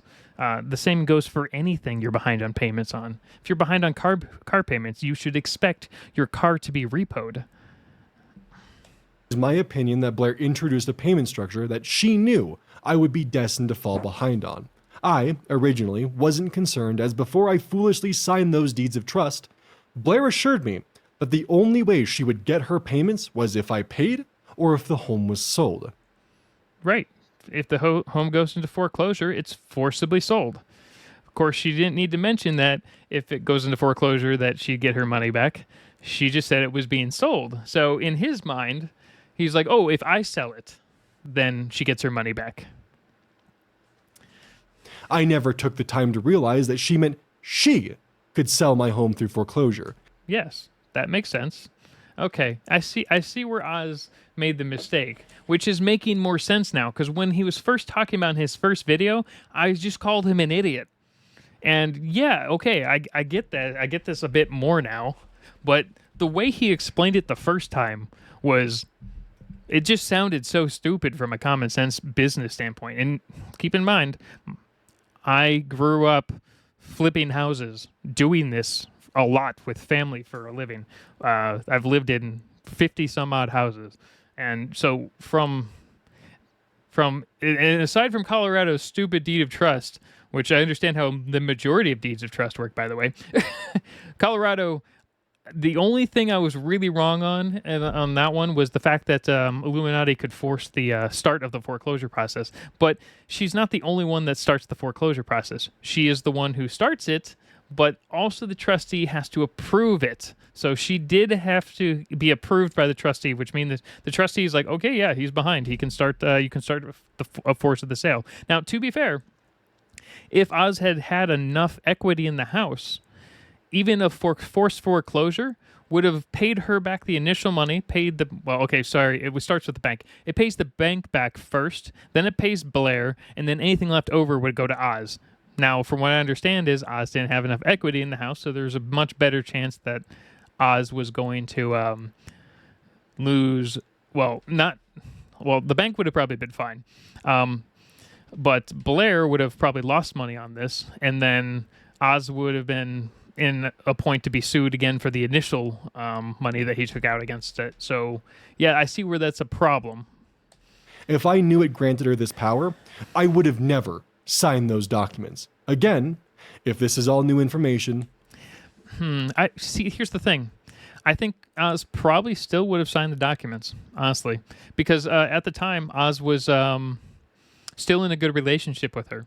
And Oz probably didn't have much choice, because the other option is to go through a regular foreclosure process, because Oz was already behind on payments to the bank. That's the whole reason he needed this loan from Illuminaughtii. So, and from what I understand is she wasn't charging interest on this loan, which overall is better. If she was charging interest and it was higher than what his mortgage rate would have been, then I would have said, yeah, just go through the courts, because at least the courts are a lot slower. But it sounded like he would have been forced into foreclosure if he didn't take this loan out. And it also sounds like the bank wasn't going to allow him to refinance it with get a second mortgage on the home, because he probably just didn't have the credit score anymore due to the cars. So please go see my September update video. August 29th, 2023, Blair would submit a new set of temporary restraining orders, which... Okay. These make no sense. Restraining orders only really make sense in, when you're physically being harassed. I guess in certain ways online, but there's no way Oz's videos were harassing in any way. Were denied, as well as her lawsuit against Felix, Wonder, and myself, unless there's stuff in the for background, defamation and breach of contract. It is of my opinion that Blair timed these events so I could only fight one, the foreclosure or the lawsuit, not both. I do believe that if I did not speak out against her in April, she would not have put my home through foreclosure proceedings. All right. So let me put it this way. In April, was Oz already behind? Because that's actually a really big problem. Because if Oz was already behind in April, and he continued to be behind up until she started the process, I mean, what's the point? Okay, let's take a step back and pretend these are completely random people, okay? If you gave someone a loan of $180,000 and they started getting behind on payments, What would you do? Ignoring these people's personal history. What would you do? Would you just let it keep going until they could never pay it back ever? Would you try to renegotiate it? Or would you start the eviction process to at least claw some of your money back so you don't lose out any, you may lose out 30K, but you won't lose, 180K. So I think what a lot of the problem with me is a lot of people care way too much about Oz and hate Illuminati way too much. And there's reasons to not necessarily like Illuminati, but in my opinion, though, it's not a lot of, like, Oz owes this money to her. She's not wrong to want this money back and start the foreclosure process. She's not in the wrong to do this. She is well within legal standpoint to do this. As for the other stuff, she's not necessarily in the right for that, but this, she's in the right to foreclose on him. It doesn't matter if he's going to be kicked out on Christmas Day. That's irrelevant. Unfortunately, even if he hadn't taken this loan from her, he probably would have lost the house anyway to the bank directly. So this was potentially his only chance to keep the house. So I don't know. This bugs me in a lot of ways, just because a lot of people are willing to give him an absolute pass for how that loan was structured, kind of like a loan shark kind of deal. But I still haven't heard if there was an interest rate at all. Like, if she wasn't charging interest at all, then that's probably one of the best deals he could have gotten. With these actions, timed alongside the lawsuit, it does make me firmly believe, in my opinion, it's retaliatory in nature. The restraining orders in question were to, once more, prevent publication of any information on Blair. In this restraining order, Blair Oh no, she was definitely smart on doing this, because she was trying to force it so he couldn't say anything out about it, not even request effectively a help getting the, because at that point, okay, so let's say she's forcing the foreclosure, right? Most people would rather have someone request for a GoFundMe to help pay it back. However, in her case, she probably didn't care anymore, and she was like, well, I'm going to force the foreclosure anyway, but I would also rather see him homeless. Now, while that's a dick move in general, technically she was legally within her rights to do so. She would also be losing money in most cases, but she probably didn't care about the loss. And that's unfortunate, but it's not like it's illegal. It's just an asshole move. Directly cites the video I was originally producing as a documentary on her actions as grounds to allow this pseudo-gag order to proceed. Quoting this TRO, here, however, plaintiff's request for relief will cause defendants no harm, because they simply must refrain from publishing what is essentially an online op-ed piece, which they have admitted will lambaste plaintiffs. Should the court deem plaintiffs' claims to be unnecessary, defendants can simply publish their video. Scared of something? Truth being, before we get into more... Well, obviously, if she's going to sue you, she doesn't want you posting a video on it. I mean, look, if you're going to get sued by someone, you don't want them posting anything. So you're going to do everything in your power to stop them from posting things. That's it. Even if you're in the wrong, you're still going to do it, because that's what the majority of the human race does. More details. Blair Doesn't matter if Blair's Blair's in the wrong. Just responded. But the silence and sudden bombardment of legal speaks volumes, Blair. Because please remember, at this point of her filings, I'd only made a public Twitter thread and approximately 5 minutes worth of cameo time in an interview in Wonder's video. I would not be made aware of the lawsuit or legal filings until September 27th, more than a week after my September video was published. I had elected, out of respect for the legal system, to remain silent until now. Ooh, the legal system's so fun in that regard. It's more of a, you just don't want to keep pushing stuff out that you don't have to. It's not that I'm lacking respect for it with the publication of this video. I'm lacking respect for Blair and the escapades she's elected to throw me into.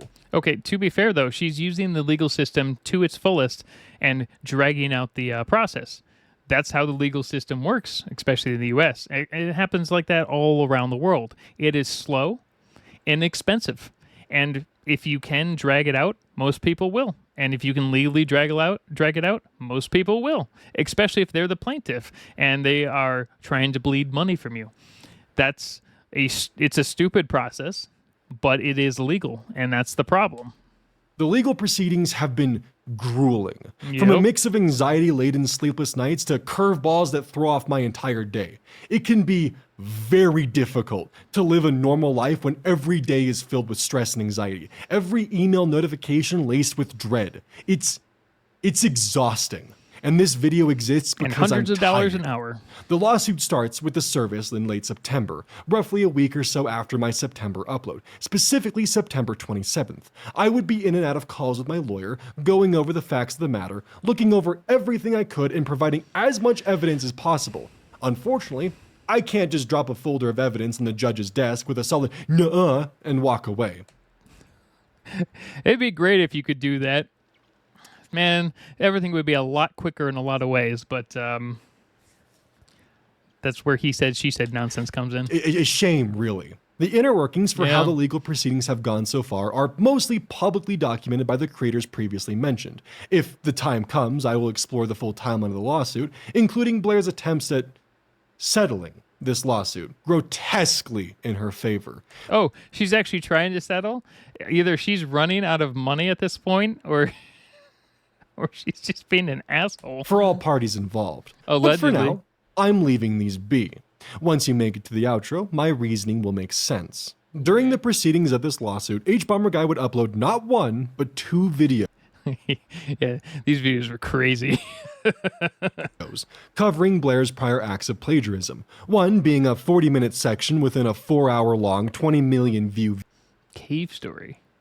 Oh yeah, we actually haven't watched the re-uploaded version of Cave Story from the Internet Historian. We will get there soon, maybe. video, as well as an individually uploaded 20-minute video with over 3 million views focusing exclusively on Blair. More people are aware of Blair because of H-Bomber Guy than they are for any of the other drama-related reasons surrounding her. Pretty much combined. This timeline will be extremely important for the following chapters. Again, I implore all of you to double check, as I was only focusing on videos related to the lawsuit in question, as well as all and any first-party sources. This now leads us to Felix.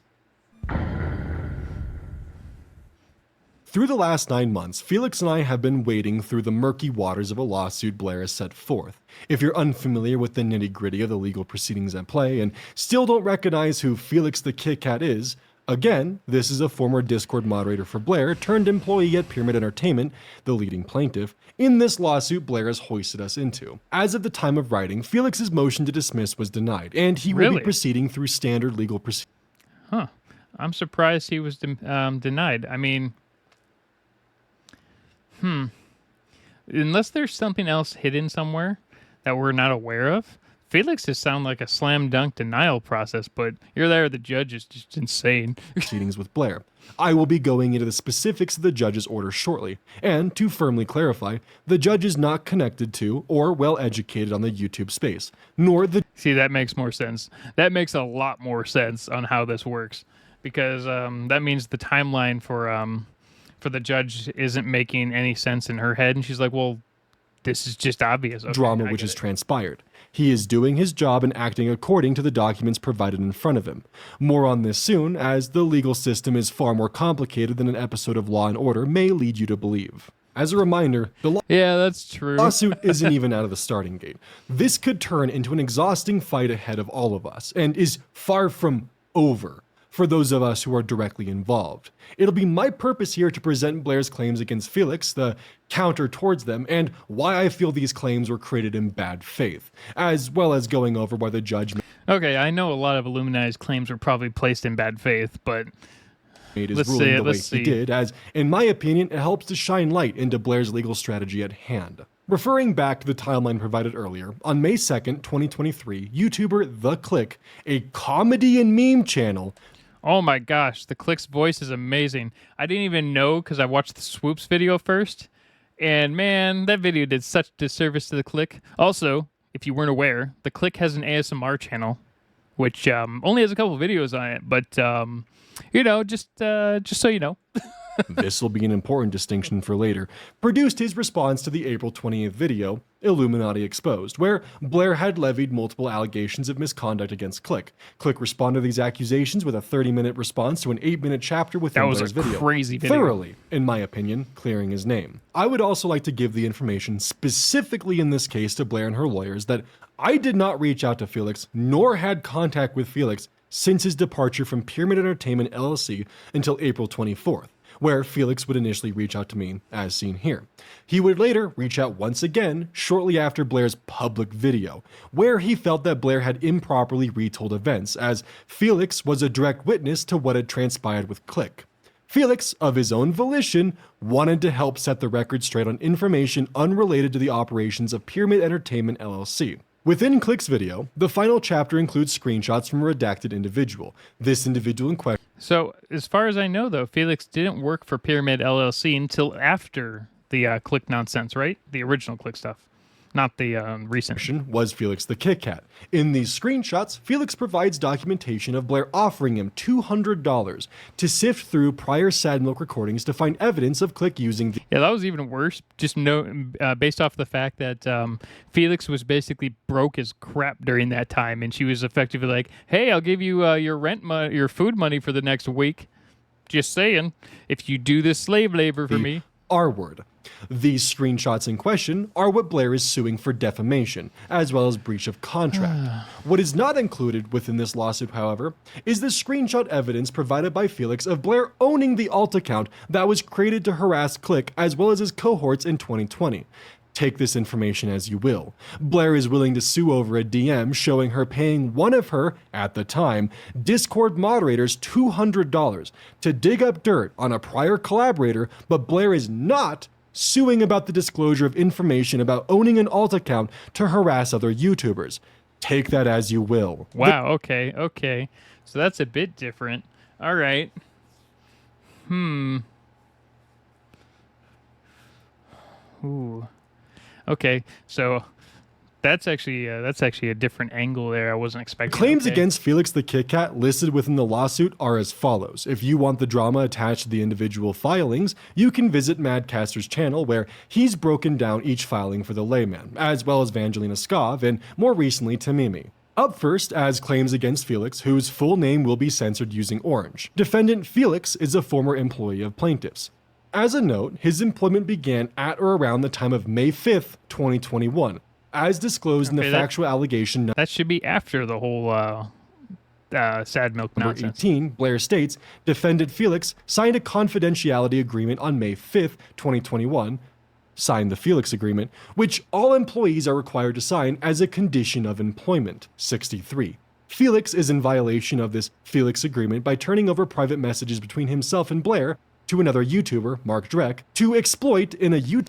Yeah, but he turned over those messages that were before he was hired, which means it was not... That doesn't retroactively. YouTube video made to slander plaintiffs. This video is available at, the YouTube link, and is titled Illuminaughtii and Sad. Is Mark Drek the Click's real name? Interesting last name. Milk. The video was not produced, as Blair stated, to slander plaintiffs. This video, made by Click, was in self-defense from Blair. Felix came to the aid of someone defending themselves. What Blair has done in this lawsuit is completely remove any and all instances or references of her public statements to make it appear as though any attack against her is slanderous. She also seemed to have removed the timeline, which is the big thing. Please recall the previous removal of factual allegation 34 from the prior version of the lawsuit. Again, 34. Regarding the false accusations listed above, Blair made one public post, attempting to debunk the misinformation. She has not publicly addressed this situation further in an attempt to de-escalate it. Once more, mention of this no longer exists within the lawsuit. The screenshot in question happened November... It should still exist. It should just be on the first part before the amendments. Amendments don't necessarily automatically delete everything that you wrote the first time. So you amend it to make it more concise, but you don't necessarily get away with deleting everything from scratch. That is still kept as part of public record for it. 10th, 2020. nearly 7 months before Felix's employment under Pyramid Entertainment. The NDA should not cover private messages unrelated to Pyramid LLC. It appears They don't. They shouldn't. They don't. And they also don't cover, even if they did relate to Pyramid LLC, they wouldn't cover it before he started working there. appears to me that Blair is attempting to claim that every conversation she has ever had with an employee throughout all of time, even matters unrelated to Pyramid Entertainment, are under NDA. Yeah, that's insane. That is not how NDA works. NDA is notoriously difficult to. NDA specifically generally covers things like damage to intellectual property, such as if a company has a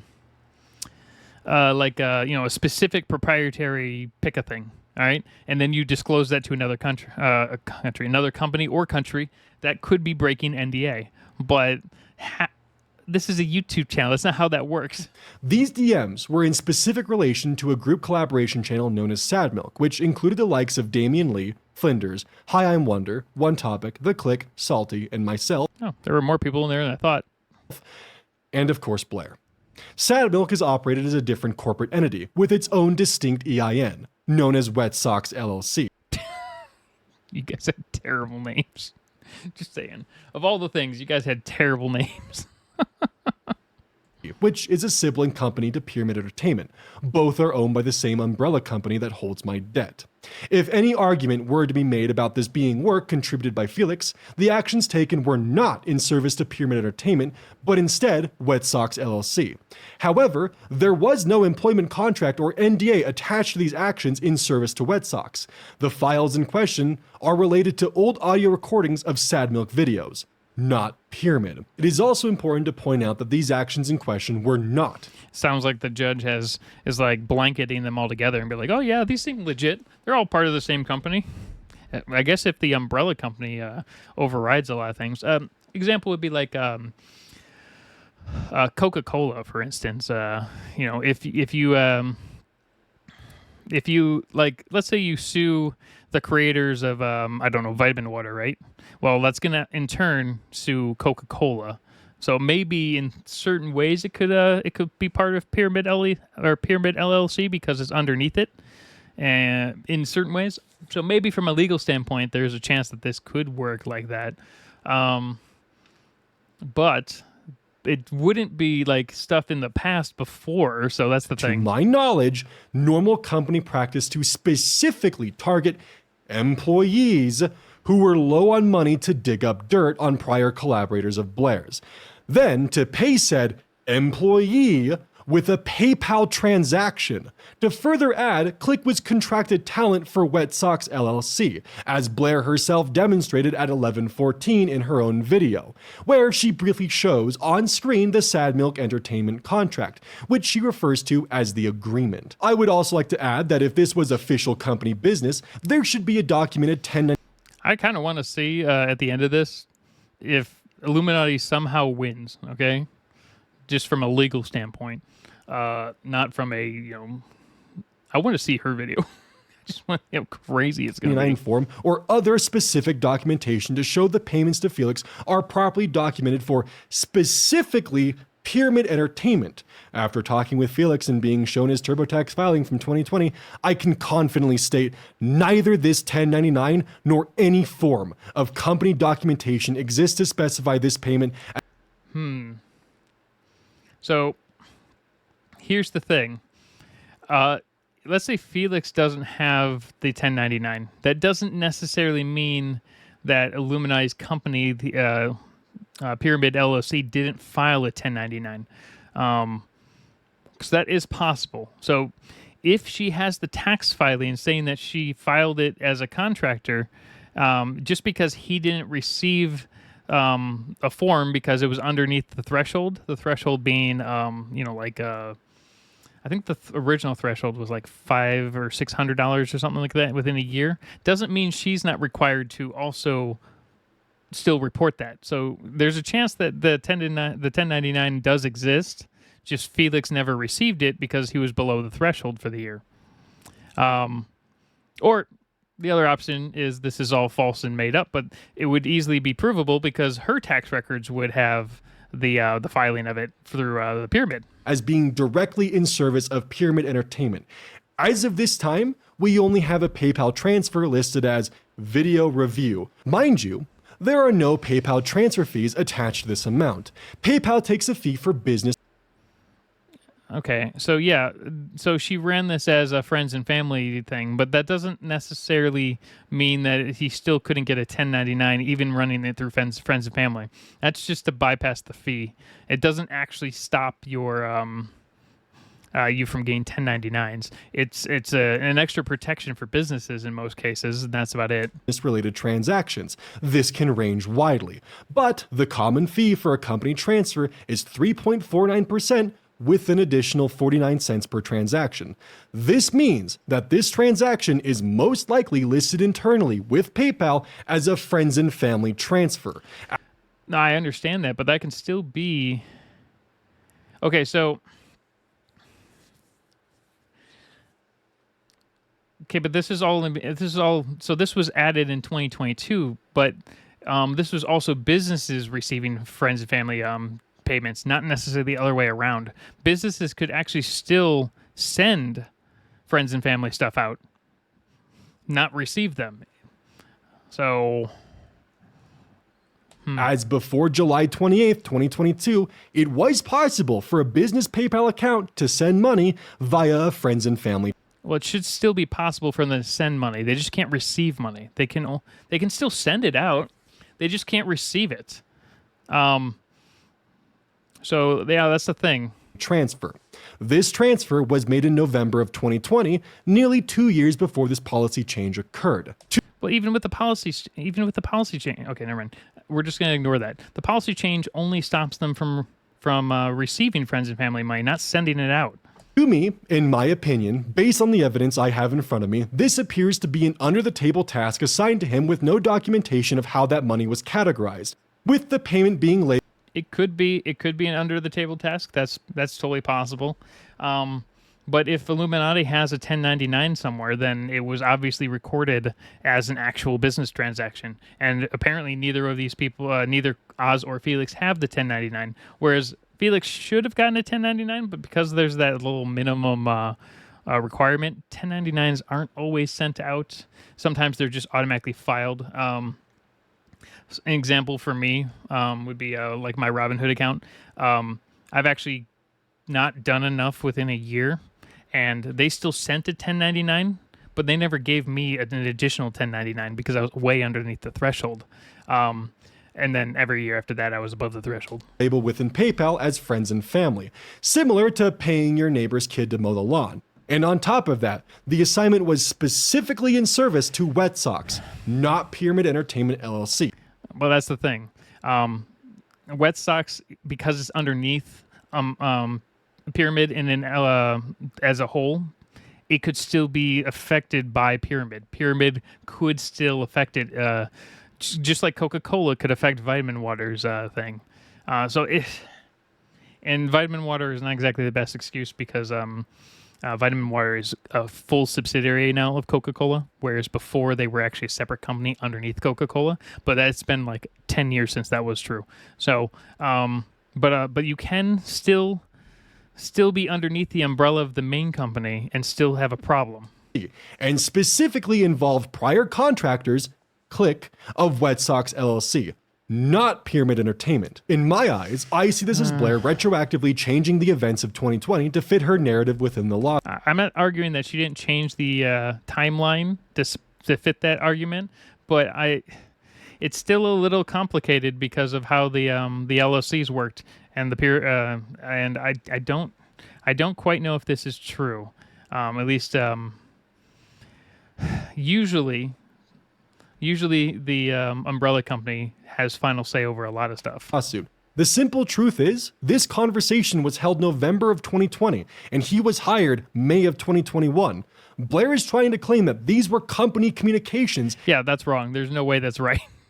Unless he was hired as a contractor.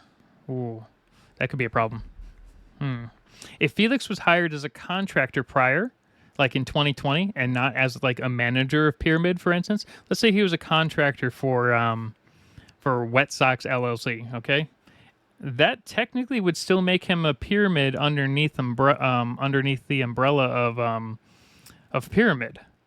He may not directly show up on Pyramid's books necessarily, but he would still technically have been an employee, even if it's underneath the umbrella company of them as a whole.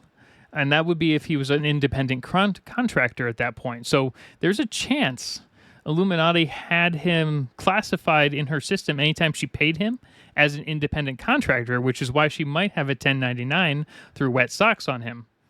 Which then, even if he didn't sign the NDA and then signed it later, that could, in theory, retroactively go backwards, but it would have to also be written in his contract that, any comments that he had made from Wet Sox is also underneath that, right? I don't know. This one could be more complicated than we might think from a technical standpoint. And has framed it as such to make the lawsuit stick. Factual Claim 64. Regarding these messages, defendant Felix edited selectively picked messages to create the appearance that Blair made statements that she did not. He thereby created a false narrative that was damaging to the plaintiffs. Did he actually edit them, though? Felix, when the lawsuit was served to him, more on why that's on air quotes later, posted on Twitter informing the public of his circumstance, while also providing the full context of the screenshot in question. Okay. This doesn't sound edited. Which provides no room to argue for cherry picking, as Blair has argued in her suit. Blair does later in this suit confirm the validity of these screenshots by stating she cross-referenced them in her own DMs. But in my opinion, the full context here makes her look worse. These messages were provided yeah, they don't look great. to help clear a former collaborator's name of accusations brought against him by Blair.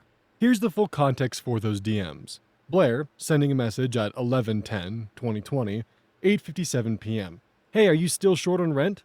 Rent, no electric, and phone. Yes, I am at negative $2 right now. No idea what I'm going to do for lunch tomorrow, but I'm at the fuck it, I'll figure it out phase of my life. Blair, I have something for you, but it's a little tedious. I mean, my life is nothing but tedium, so I can do it. I need you to work with blank to help me find click saying the R slur in Sad Milk's raw audio. I can do that. Let me get a shower and I'll be down. She claims he said it in a Sad Milk video, but I can't remember which one, and she's over her head with shit. I'll pay you $200 to find it. Yep, just hand me the files and I can get started. $200 will help quite a bit. The portion redacted here is a link to a Google Drive. There's that file and a file in the file. Most will have Discord calls, and I think it happened within the first 10 minutes. I'll check the whole recording to be sure, so I'm looking at all 4 folders. The best part about that is it was the R slur, which a lot of people know the word. Honestly, it wasn't really that bad up until apparently recently when everyone just started canceling each other for weird words. And then the fact that Illuminati likely said it, and according to Tommy C, said it all the time. Just go into the published file. Allegedly. The very next day, Felix would receive payment from Blair for, quote, video review, end quote. As a reminder, within Click's video, this was the screenshot originally shown. Now, the next few sections are nearly 50 points down the line and highly segregated as we enter into her claims of relief. The other skip points involve myself as well as Wonder, who was never formally served in this lawsuit. Starting with the 7th claim of relief, defamation per quad, as to defendant Felix. 108. Blair and Pyramid hereby incorporate the previous paragraphs by reference as though each were fully set forth therein. 109. On or about May 2nd, 2023, defendant Felix published a public... Yeah, but he published screenshots from before he worked for her.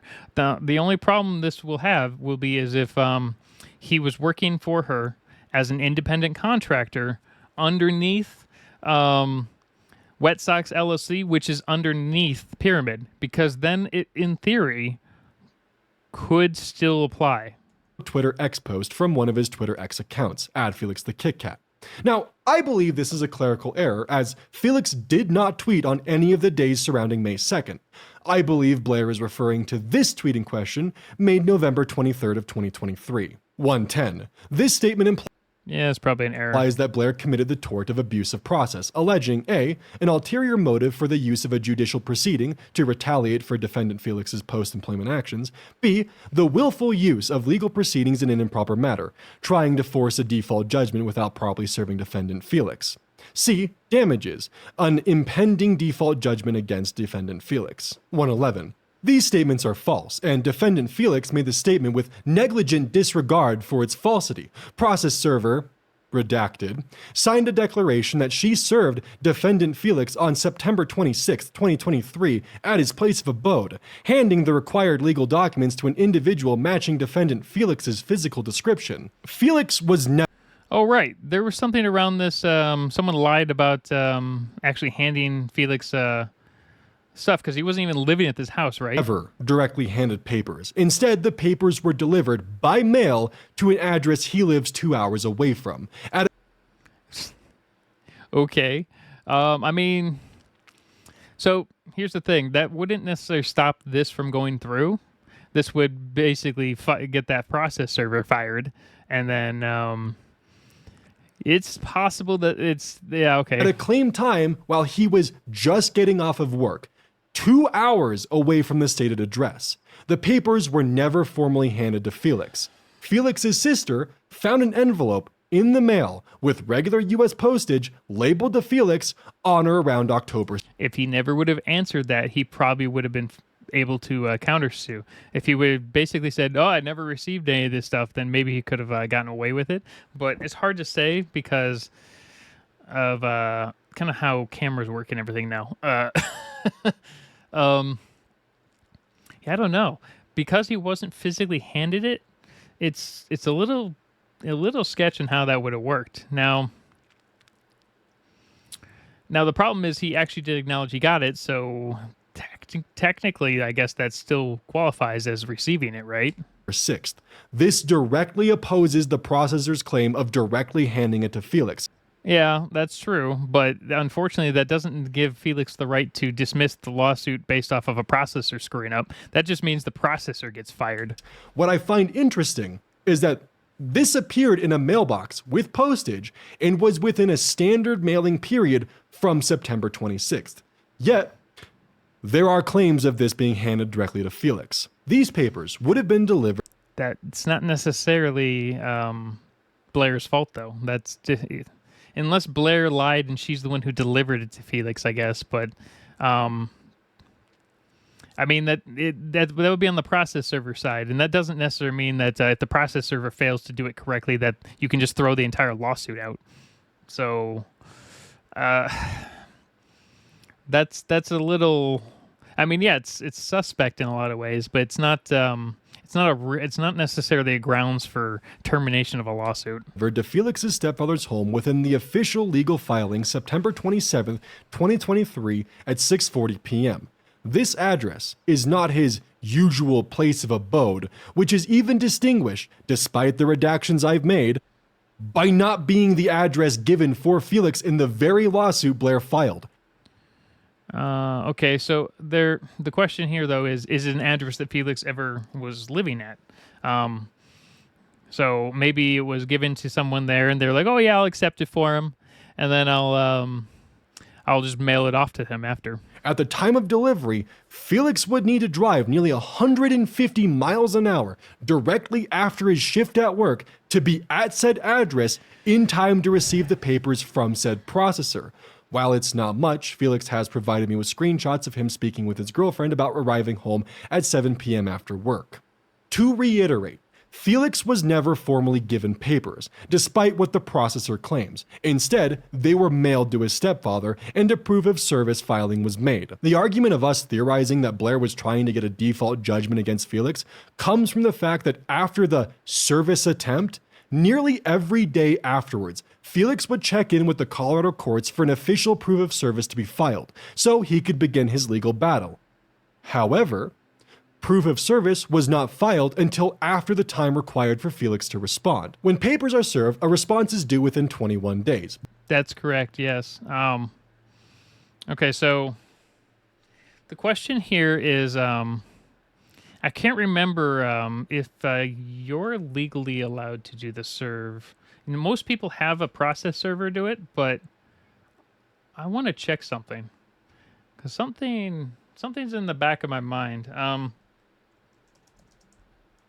want to know if when you're served, if say Illuminati could do it. I don't think she can.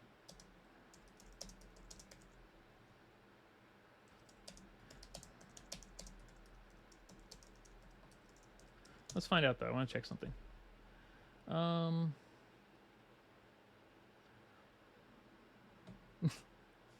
Okay. When I typed it, it says common methods to avoid being served, and one is hide in a closet, and that was the AI solution. Okay. Let's see here. Okay, so basically, okay, so Illuminati can't do it. Basically, it means anyone not party to the case must personally deliver the court documents. However, oh, you know what? I wonder if it's different. Might be different based off of where he lives, though, because it looks like each state has different rules. California, for instance, requires it to be personal, but it doesn't look like every state requires you to be personally served. Some of it can be mailed out.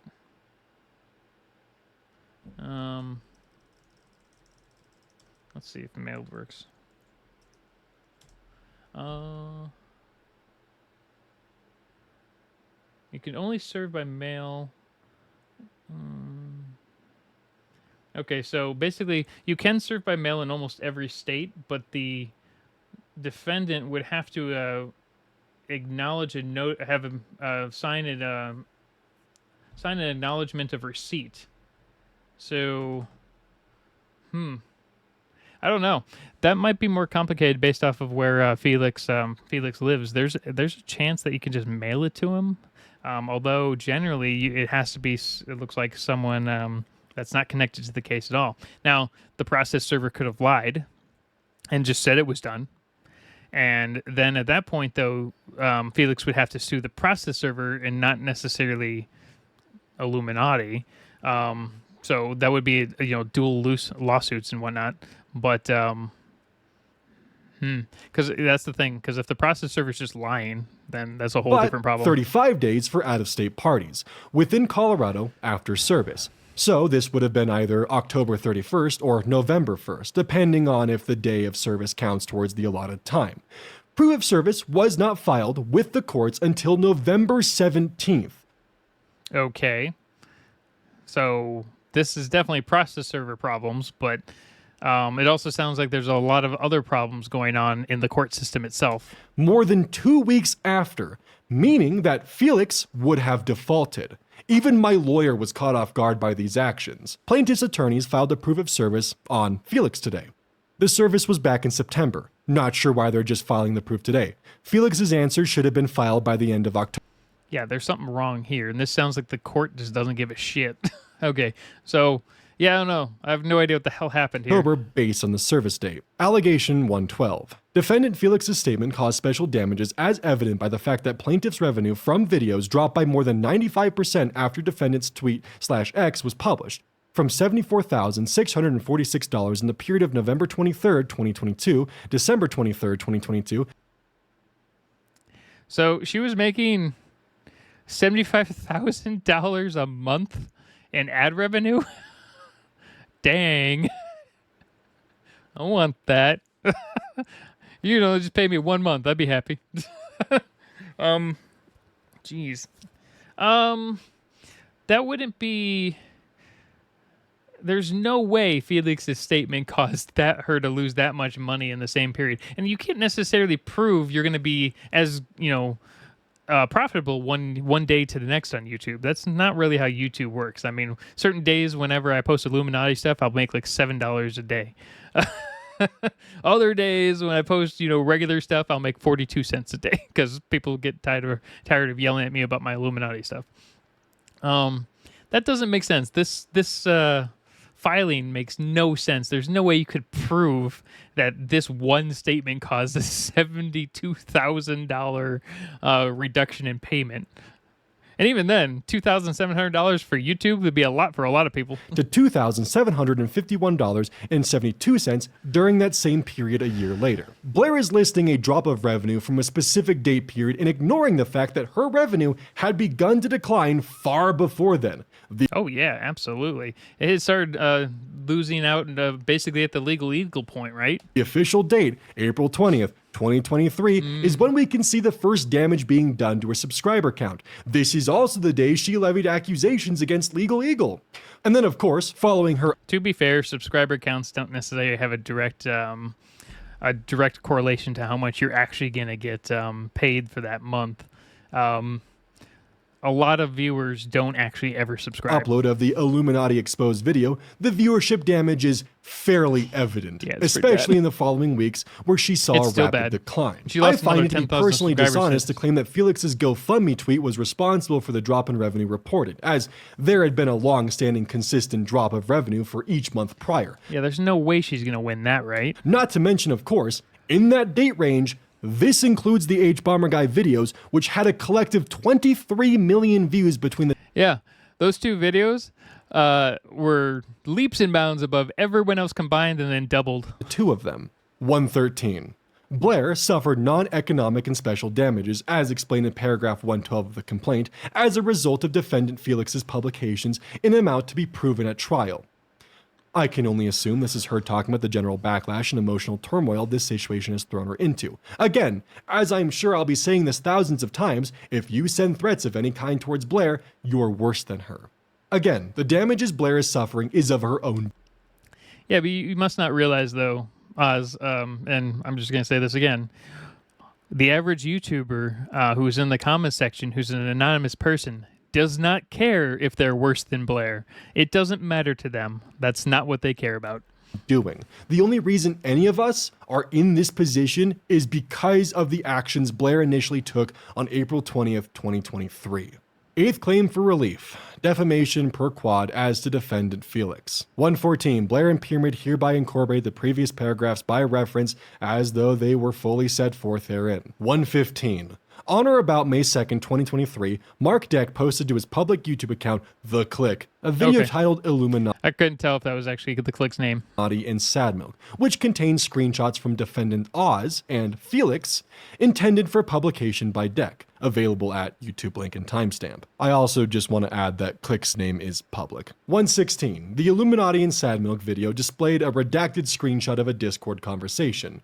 117. Upon information and belief, the relevant redacted portions obscured the username Felix the Kit Kat, the username of defendant Felix. 118. Upon information and belief, Click is Mark Dreck. It's actually Mark Deck, and he's pretty public with this. It's the name of his public music channel after all. 119. Oh, man, Click has a lot of cool channels. We should take a look at his music stuff, because I didn't even know he did music. Blair asked Felix to find Mark Dreck saying the R slur in Sad Milk's raw audio. Sorry, is it Mark Dreck or Mark Deck? Because I keep seeing multiple names for it. 120. Defendant Felix then asserts that Blair, though she publicly disapproves of the R slur, uses it in private. 121. This statement carries a defamatory meaning because it implies that Blair is both a hypocrite and a bigot. I mean, hypocrite maybe. I don't know about bigot. That's pushing that name that word a little too far in a lot of people. Her words, not mine. Jeez. 122. Defendant Felix published this statement with negligent disregard for its truthfulness because he concedes that he has no proof to substantiate his claim. In 2020, Blair had revealed to me that she had used a service to scrub her Twitter of all and any inappropriate or cancelable language that she may have tweeted. Evidence of this can actually be found by 488 missing tweets. So, wow, that's a good service. The fact that there's a massive removal of tweets on a single day shown by her Social Blade. I had to purchase a Social Blade premium subscription to get this data down to the day as shown. However, as I've come to learn, that service that Blair used to mass delete tweets doesn't scan media or screenshots. Blair famously went after Click for using the R word. Oh, this ought to be good. 15 years ago. Blair at one point has stated that the word has never been in her vocabulary, and that even with 10 years of time, it's inexcusable that he would use this word. Okay. This is going to be interesting to me. Jeez. Despite this being his second language and being the early 2010s, and America's cultural exports use this word frequently. It was in a lot of stuff. And it's still okay, it's not in a lot of stuff anymore, but it was in a ton of stuff between 2000. Actually, I'd probably have to say between 1992. Yeah, I'm old. 1992 and easily 2010. Easily. And it wasn't necessarily used as a derogatory word against people with disabilities. It was just used for another word for stupid, or doing something stupid, and yeah, when you used it against someone with a disability, then it would actually be derogatory. But it's just a word. It is a literal word, okay? It's when you actually apply it. It's how you apply the word is the problem, okay? That's not the word itself is not a problem. It's how you apply it, because you can actually apply that word in other ways. Because that word wasn't just originally anyway, it's fine. There's a lot of different ways to apply that word, and it's not an actionable thing unless you apply it in a way towards someone who has a disability. Any other way, it can be used in 100 different ways. Primarily 3 different ways. Guys, South Park, Black Eyed Peas. Blair can be seen. Okay, South Park's not a very good example. South Park's an example of they're going to use any word they can possibly think of to hate everyone. In this tweet, using the exact word in question that she condemns and damns others for using. Only 3 years prior to her stating, "Oh, yeah, look at that. That word was never in my vocabulary." According to Blair, even 10 years is inexcusable. Link to the tweet below at the bottom of the description. One of the reasons Blair is suing Felix is for defamation because of a I would have actually loved to see if she'd used that word like 100 times and they just found all 100, just post them all on screen. DM where he claimed that Blair has used the R word in private. Well, here she is using it in public as an insult. Now, personally, I'd like to keep the R word discourse out of it. The main focus here is the hypocrisy at play because it's plain as day. I actually think that Blair's lawyer put it best. Because implies that Blair is both a hypocrite and a bigot. 123. Defendant Felix's statements caused special damages as evident by the fact that plaintiff's revenue from videos dropped by about 50% after defendant Felix's defamatory statements were published in the Illuminaughtii and Sadmuk video from... But I thought, it was in that video. Okay, yeah. I was like, but it was completely blocked off. So no one at the time had any idea who this person was. $37,981 in the period of May 2nd. Okay, so that automatically means, though, this is her specifically saying that she's already at half the current value, which means that the 95% one made no sense. You couldn't just pull 95% from the 70,000 when she's already at a much lower date of 37,000. That doesn't make any sense. 2nd to June 1st, 2022 to $19,274.85. Oh, I know what she's doing. She was just pulling specific months and then saying that the value had halved, etc. But there was a lot of other shit going on, and she's just blaming the one person she can. During that same period a year later.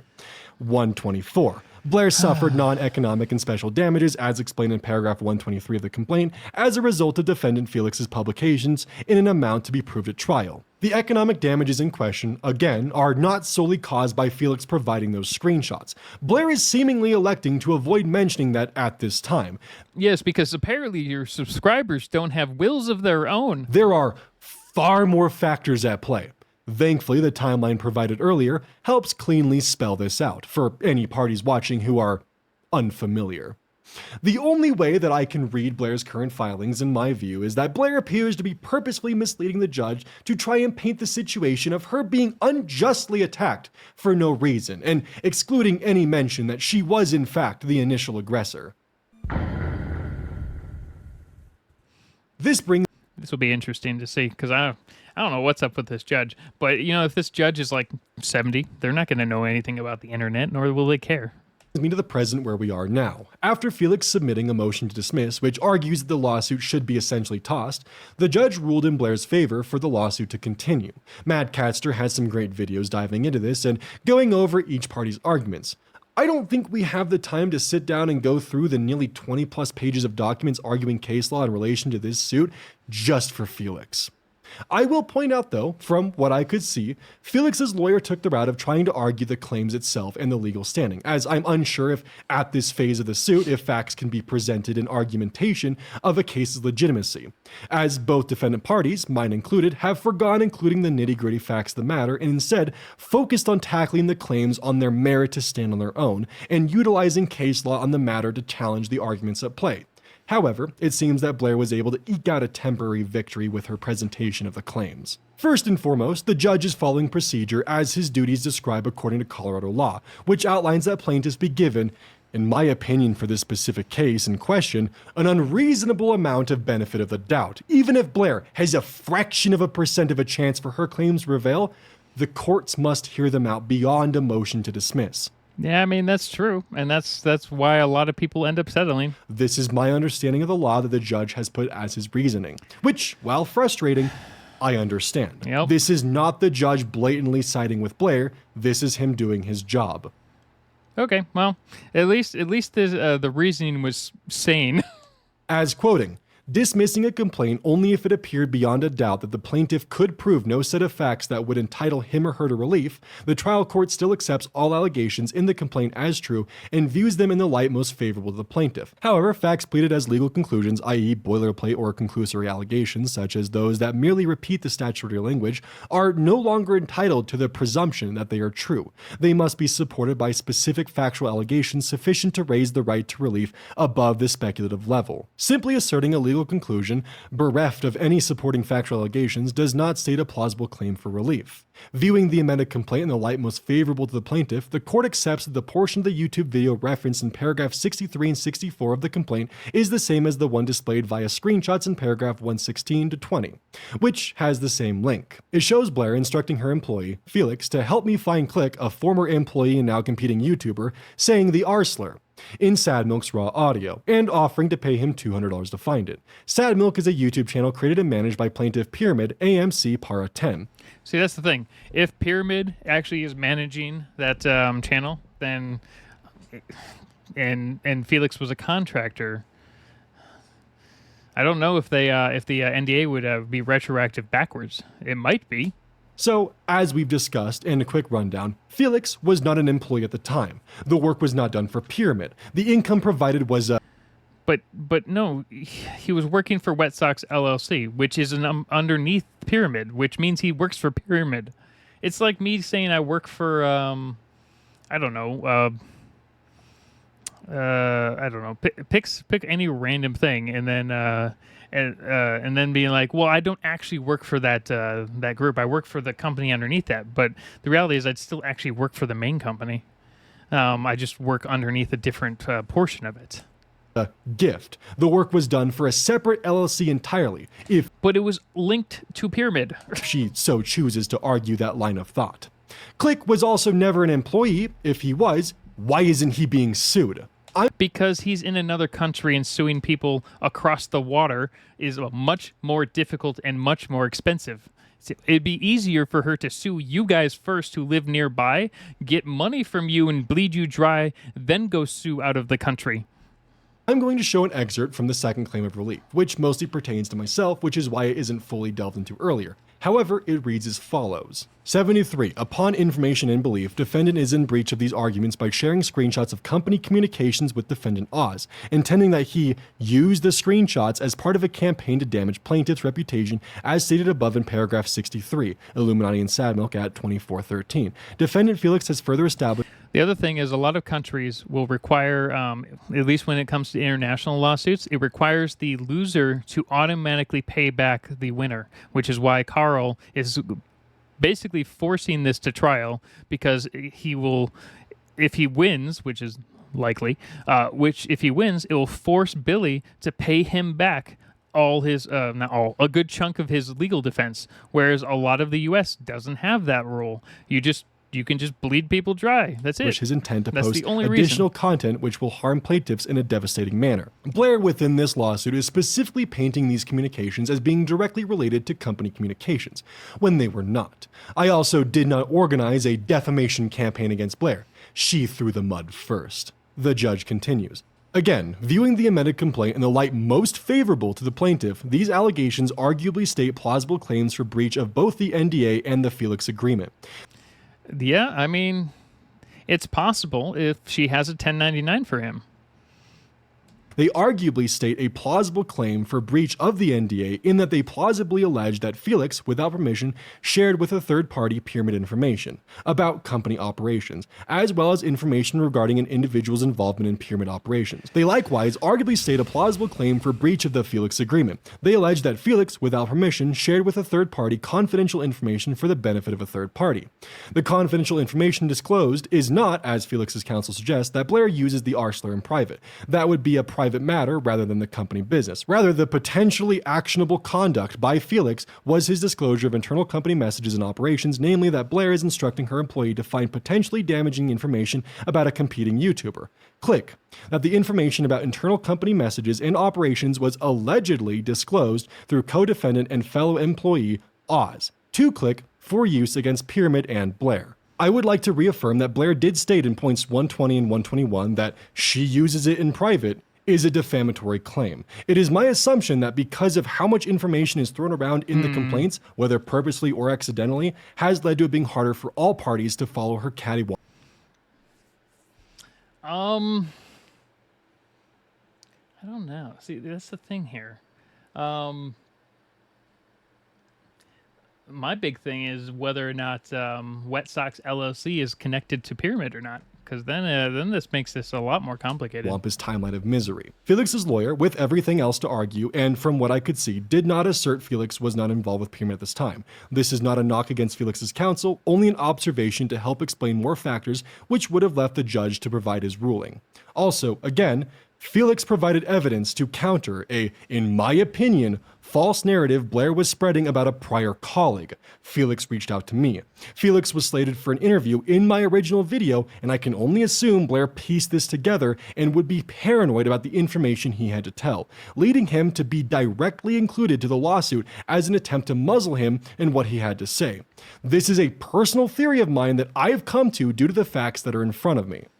If this were false, I mean, the theory holds some water, absolutely. I'm just a little concerned for Felix about the fact that the NDA may have still affected him because of him being a potential contractor for Wet Sox. She could easily prove the public narrative wrong. Instead, she's opted to take the legal route in an attempt to use her finances to crush her opposition. What I also need to stress is that the video which Felix would have been a part of would have fallen into the category of a journalistic piece. No different than what she structures on her channel. I suppose in her eyes, I mean, yeah, she does structure her stuff on that, but the main thing is none of those companies that she's going against, for the most part, give a shit about YouTube videos. They don't care. That YouTube videos never, for the most part, pop up on, aside from Swoop's videos, the majority of YouTube videos never pop up on mainstream anything, so they're just not going to fight against it because they just don't care. But this is a little different with individuals involved. It's fine when she puts others under the microscope, but not when others do the same to her. Even for her actions outside of Pyramid, which wouldn't be covered. Those people could sue Pyramid, by the way, if they wanted to. They could absolutely sue her for their her videos on PETA and whatnot, but they don't. Under NDA. Blair instructing her employee to find potentially damaging information about a competing YouTuber, Click. That information about internal company messages and operations was allegedly disclosed through co-defendant and fellow employee Oz to Click for use against Pyramid and Blair. While disclosing such tardy information to a competitor may not be a violation of the Uniform Trade Secrets Act, it could plausibly be a violation of the agreements that Felix signed as it disclosed to a competitor the internal operations of a company whose business arguably involved trolling for clicks and bringing down its competitors. As the complaint alleges, large amounts of money were at stake. This shows that the judge is under the impression, due to the information that Blair provided, Felix was an employee at this time despite the evidence we discussed prior. The judge is under the impression that Click was a competing YouTuber. That's true. That's wrong. But the only thing is that he may have been an employee at the time, just not underneath Pyramid. This is why I stressed his content type being comedy and memes, as well as him being a prior colleague of Blair's. Click is not a direct competitor and does... Right. Yeah. Okay. not occupy the same space or venue of YouTube that Blair does. That's most likely the judge just thinks anyone is a competitor on YouTube, and that's not entirely In true. fact, Blair has done such a tremendous job at muddying the timeline and obfuscating her actions, it seems the judge is entirely unaware that Click's video was in self-defense against her accusations, and Felix was providing Click with documentation to defend his image from the heinous pedojacketing attempt that Blair had committed. Blair has successfully been able to rewrite history in the initial phases of this lawsuit to fit her narrative, and present herself as a YouTuber who was unjustly attacked out of nowhere by vindictive employees, when the Yeah, because I'm pretty sure the judge probably didn't watch the majority of these videos nor care. reality is that Blair went on the attack with stupid accusations YouTubers. so profoundly, in my opinion, fucking stupid, where, and I'm repetitive on this notion, not for the audience, but for the legal reasons, she accused a lawyer of plagiarism. H. Bomber Guy countered. She accused a copyright lawyer of plagiarism. Isn't Legal Eagle or Darren Stone or whatever his name, isn't he an actual like copyright lawyer? I swear I heard that with somewhere. her examples of plagiarism. While I cannot speak on the intentions of others, as I have stated, I spoke out to defend my prior colleagues as well as distance myself from Blair because I was receiving Discord messages and stream chats frantically asking, or in some cases demanding, that I make a statement on Illuminaughtii, and if I supported her attacks on Legal Eagle because of my prior association with her. When people distanced themselves from Blair and spoke on their own personal experiences, she retorted with a 40-minute long video full of accusations and ammunition that she had been holding on to for nearly 3 Yeah, wow, that video was insane. years. As stated in the intro, the new GoFundMe being launched will be utilized to not only come to my legal aid, but all other parties in opposition to Blair. This of course includes Felix. His legal invoices will also be posted alongside mine as this case progresses. If Blair declines my offer in the outro, there will be more updates pertaining to this. I guess the rule of thumb here is if you're a YouTuber, never ever do collabs with anyone. Yeah, that makes sense, right? Oh, I pressed reset. Here we are. Okay, I want The to outro see this. per se. As I mentioned earlier, I'm making Blair an offer, publicly, to put an end to this. To any questions beforehand regarding the new GoFundMe, if Blair does accept this offer, I will be refunding it in full, as I only plan to utilize that funding if she decides the lawsuit will be moving forward. Because of this, however, this does mean that for the next month, I'm on the hook for my own legal bills, and as of today, this is going to be a rough month, as this one's out of pocket, so it looks like it's the mini-wheats diet for me. If this lawsuit continues, I know that on my end, I could be looking at anywhere from $4,000 to possibly $10,000 monthly. And here's where I think that Oz is kind of stuck, because Oz has no capital for the most part. I mean, Oz has the house, which doesn't seem to be in immediate danger for the moment. But it sounds like he's bleeding money, like just straight up. And there's a decent chance Illuminaughtii is making at least $3,000 to $10,000 a month in interest just sitting there, and which means she can just extend this on for potentially ever. And that's a huge that's where a lot of people who make a lot of money, or trust fund kid type stuff. That's where a lot of these guys can bleed people dry in many dumb lawsuits like this, because they're not actually spending their money on it. They're just spending their interest on it. As seen by this invoice for the last 2 weeks. The reason for this potential settlement offer is that I'm not thrilled at the idea of spending a majority of my 20s, possibly the next 2 years, stuck in legal litigation in opposition to Blair. I just want to be able to live my life. The stress from the lawsuit, the foreclosure, it feels nearly never ending, and I get where Oz is coming from, but I think at this point, Illuminati's channel's dead, and she's basically lost the majority of her permanent income, aside from whatever she currently has, that she is probably going to never stop. She's probably gonna, I would, unless she's in far more debt than she lets on, and she has no savings at all based off of her, horrible credit score that everyone kept bringing up. There is a chance that, she's just not going to ever stop until everyone's basically bled dry. Even if she gets bled dry along with it, she may not care anymore. tired of waking up in the middle of the night, stressed with chest pain and dread. I'm tired of dreading every email notification. The legal system is exhausting.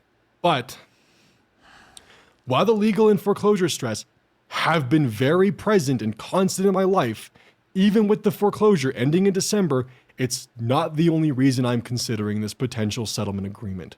In my personal life, there is an ongoing source of both grief and stress and factors that I'm still trying to process and have been unable to process because of everything going on around me. With keeping details sparse out of respect for my partner and with their approval, we've had to deal with the heartbreak of a miscarriage throughout all of this. Its occurrence was unexpected, and because of the day-to-day stress of the lawsuit, we've been unable to process, heal, and move forward from this loss. We've had to shelve these emotions and push forward, and it's been hard on both of us, and I just want the opportunity to heal with my partner in peace. And which is why I'm even considering giving Blair this settlement. I mean, I get it. That's incredibly difficult to deal with. I highly doubt Blair gives a shit, though. I highly doubt she cares. If anything, she'd probably be like, great. And that's mean, but I honestly don't think Blair at this point has any empathy for anyone. And allegedly, she just wants to ruin everyone. Because at least that way, everyone's ruined equally. I ask that you respect my privacy of myself and my partner until such a time that we are comfortable making details known. I'm not doing this for Blair. I'm doing this for my partner and I's future. If Blair doesn't accept the following offer, let alone negotiate, so be it. I have no problem with continuing forward. I have no problem with continuing to pursue this until the end, as I do not fear the outcome of the case, especially after the judge's recent orders. I mean, worst case scenario, Oz loses his house. That's not the end of the world. That's just a worst case scenario. And it looks like Oz has a good support system, so that's a bonus. But I'd just say that's the worst. This is not a criminal case, so it's not like Oz is going to go to prison if anything happens here. They would just lose basically all their money. They would declare bankruptcy, and then they would rebuild. And it wouldn't be that difficult in the long run, because it's not like Oz would be losing. They would still be getting money from their YouTube channel. So it's not like rebuilding would be starting over from scratch 100% for them. It would still be really bad, but it wouldn't be like the absolute end of the world. And it sounds like they have a new partner that seems sane. So obviously this is a horrible time for them for various reasons. But more on that if/when part 2 is released. My settlement to you, Blair, would allow you to follow the morals that your channel has advocated for. Or, in your words, be dedicated to upholding your channel's values and delivering on your commitments. Or, as this handy video you uploaded a week before you sent out cease and desist states. When something as horrible as this happens, people always come out and admit fault and tell the horrifying truth of their continued negligence and malpractice, right? I honestly don't even think she even understood what that was when she read it. And I'd be even surprised if she wasn't using full AI at this point. Yeah, you're right. That never happens. What am I thinking? Instead, they usually do their best to hide everything and blame anyone but themselves. And wouldn't you know it, that's exactly what happened here too. I mean, that's what humans do.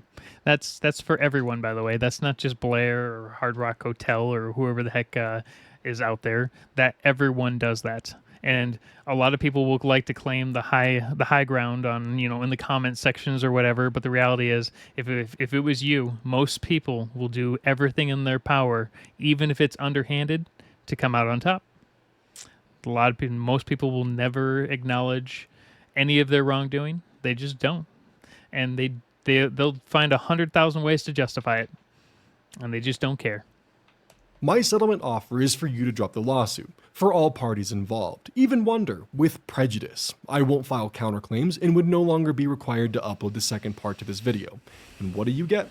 A chance to prove your side of the story, or even take accountability for your actions. If you proceed with this lawsuit, by the time that it's done, especially with what's left of the judge's order, there would be no platform for you to return to, as you still need to answer for not just me, but for everyone else you've harmed. I mean, she can still return to a platform. She just won't necessarily be able to return to YouTube. She could return to any one of 100 platforms. She also might have enough money saved to where she could just retire, which means she wouldn't even need to return to a platform. She could also wait 5 years and come back. She could not be the face of the channel. She could still run Pyramid LLC and be effectively an MCM. So there's lots of ways for her to come back, but there's no way for her to come back regardless of what happens from this point forward, unlikely. Even if she wins the lawsuit 100% and she got them all to apologize somehow, I don't think there's a way for her current channel to recover. So she would just have to create a new channel. On this platform, it would be difficult to return to a platform with a label that you hypocritically participated in the very business tactics that you've reported to be in opposition of for the past 4 years. That's true too. I'm offering you a chance to clear your name on a third-party neutral platform. Think of it as a conversation. Rather than use the corporate tactic of bullying those who speak out against you, why not prove you're different from them? You've previously stated that you feel as though you dumb down your language too much and you allow people to fill in the gaps that don't actually exist. So here's your chance. Prove everyone wrong. If you're interested in going the route of proving publicly why you're in the right, to argue for your platform's right to existence, a discussion where all topics would of course need to be known by both parties beforehand. A lawsuit that'll drag on for the next few years will not clear your name like you hope. If anything, it has only further damaged your reputation, Blair, especially because you're suing the two parties who have publicly said the least. And I know you know this. No PR firm in the world could save you if you continue this lawsuit. I mean, I don't think she can be saved even if she had a PR firm and she canceled the lawsuit. She probably can't be saved on the channel, her channel, and she probably realizes this. Her channel, for the most part, is just going to make residual income for the people who don't care about any of this stuff going on in the background. You know, it'll probably just make residual income for the next I don't know, 3 to 5 years. And she might work on something else. But I think she realizes, though, that it's unlikely that even if she went through and dropped the lawsuit at this point, that her channel would recover, which means at this point, she might as well go scorched earth, which is probably what she's going to do. Is it wrong? Probably. Does she care, though? Probably not. And I think Oz probably deep down knows that she doesn't care. And she's just going to do it just to do it out of spite. And even with this, I would be very surprised if Blair just dropped it unless she's absolutely flat broke and has been lying this whole time. Because if she has money still, she probably won't. Even if you did win, from what I've seen, you would just be seen as a bully who abused the legal system. You could also use this opportunity that I would be giving you to take accountability. The rough outline that I'm proposing, and I am open to negotiations on these terms within reason. Plaintiff must dismiss all claims against all parties with prejudice once amicable terms are set forth. Plaintiff and myself will agree on a third party who we both independently trust to host a fair conversation. Their responsibility will be to ensure that each person is not spoken over and is given a chance to clear their mind. Is this going to be like a live video? Like, I would love to see this video. It would be insane.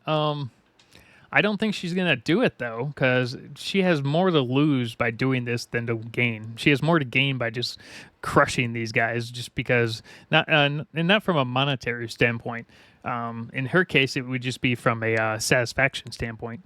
While stupid, from her own personal opinion, like if I was in her shoes and I was a terrible person, I would be like, yeah, let's just keep doing with it. I don't care anymore. So that's the thing. A lot of companies kind of act like that too. They just don't care. They're just going to keep going until they crush everyone. Plaintiffs may also take this time to take accountability for their actions instead if they wish. Legal fees of either party will not be sought out, and this will be taken for the loss that it is. I can provide no personal guarantee in either circumstance that you, Blair, would be able to repair your public image or reputation. That is up to you. However, I am giving you the opportunity that your lawsuit will most certainly not. I would be open to additional terms being presented within reason. This settlement offer must be accepted, if at all, by a communication in writing delivered to my lawyer not later than the end of office hours June 7th, or it will be withdrawn without further notice. If my lawyer does not receive a response by the end of office hours on June 7th, I will assume that you've declined this offer, and I will proceed as planned with legal proceedings. We are open to negotiations within reason. See, I think though that's the thing though. She's acting a lot like Billy Mitchell in a lot of ways, but I think what Oz is finally realizing though is because of how slow the legal system is, 40 grand was not nearly enough, and unfortunately, even with the house cure help, uh, it looks like Oz is in a much more precarious position than a lot of people thought, even with the effectively $70,000 that Oz has raised. Um, I don't know. I'm just it's based off of Carl Jobson, his $500,000 that he's currently spent on his lawsuit against Billy. So there's just every real chance that this could easily cost $200,000 or more per person in this nonsense lawsuit. And I think Illuminati's at this point, she's gonna just take it as, oh, cool. If I just keep going a couple more months, he's gonna be completely bled dry, which is possible. I am only giving Blair this settlement offer because of the events which have occurred in my private life. If she declines, so be it. I have no qualms with proceeding with part 2.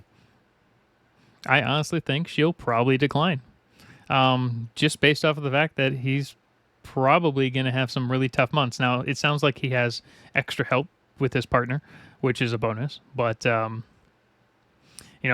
going to start stacking up pretty quickly, and depending on how the lawyer works, they may not do any additional work until he pays off his current debt to them.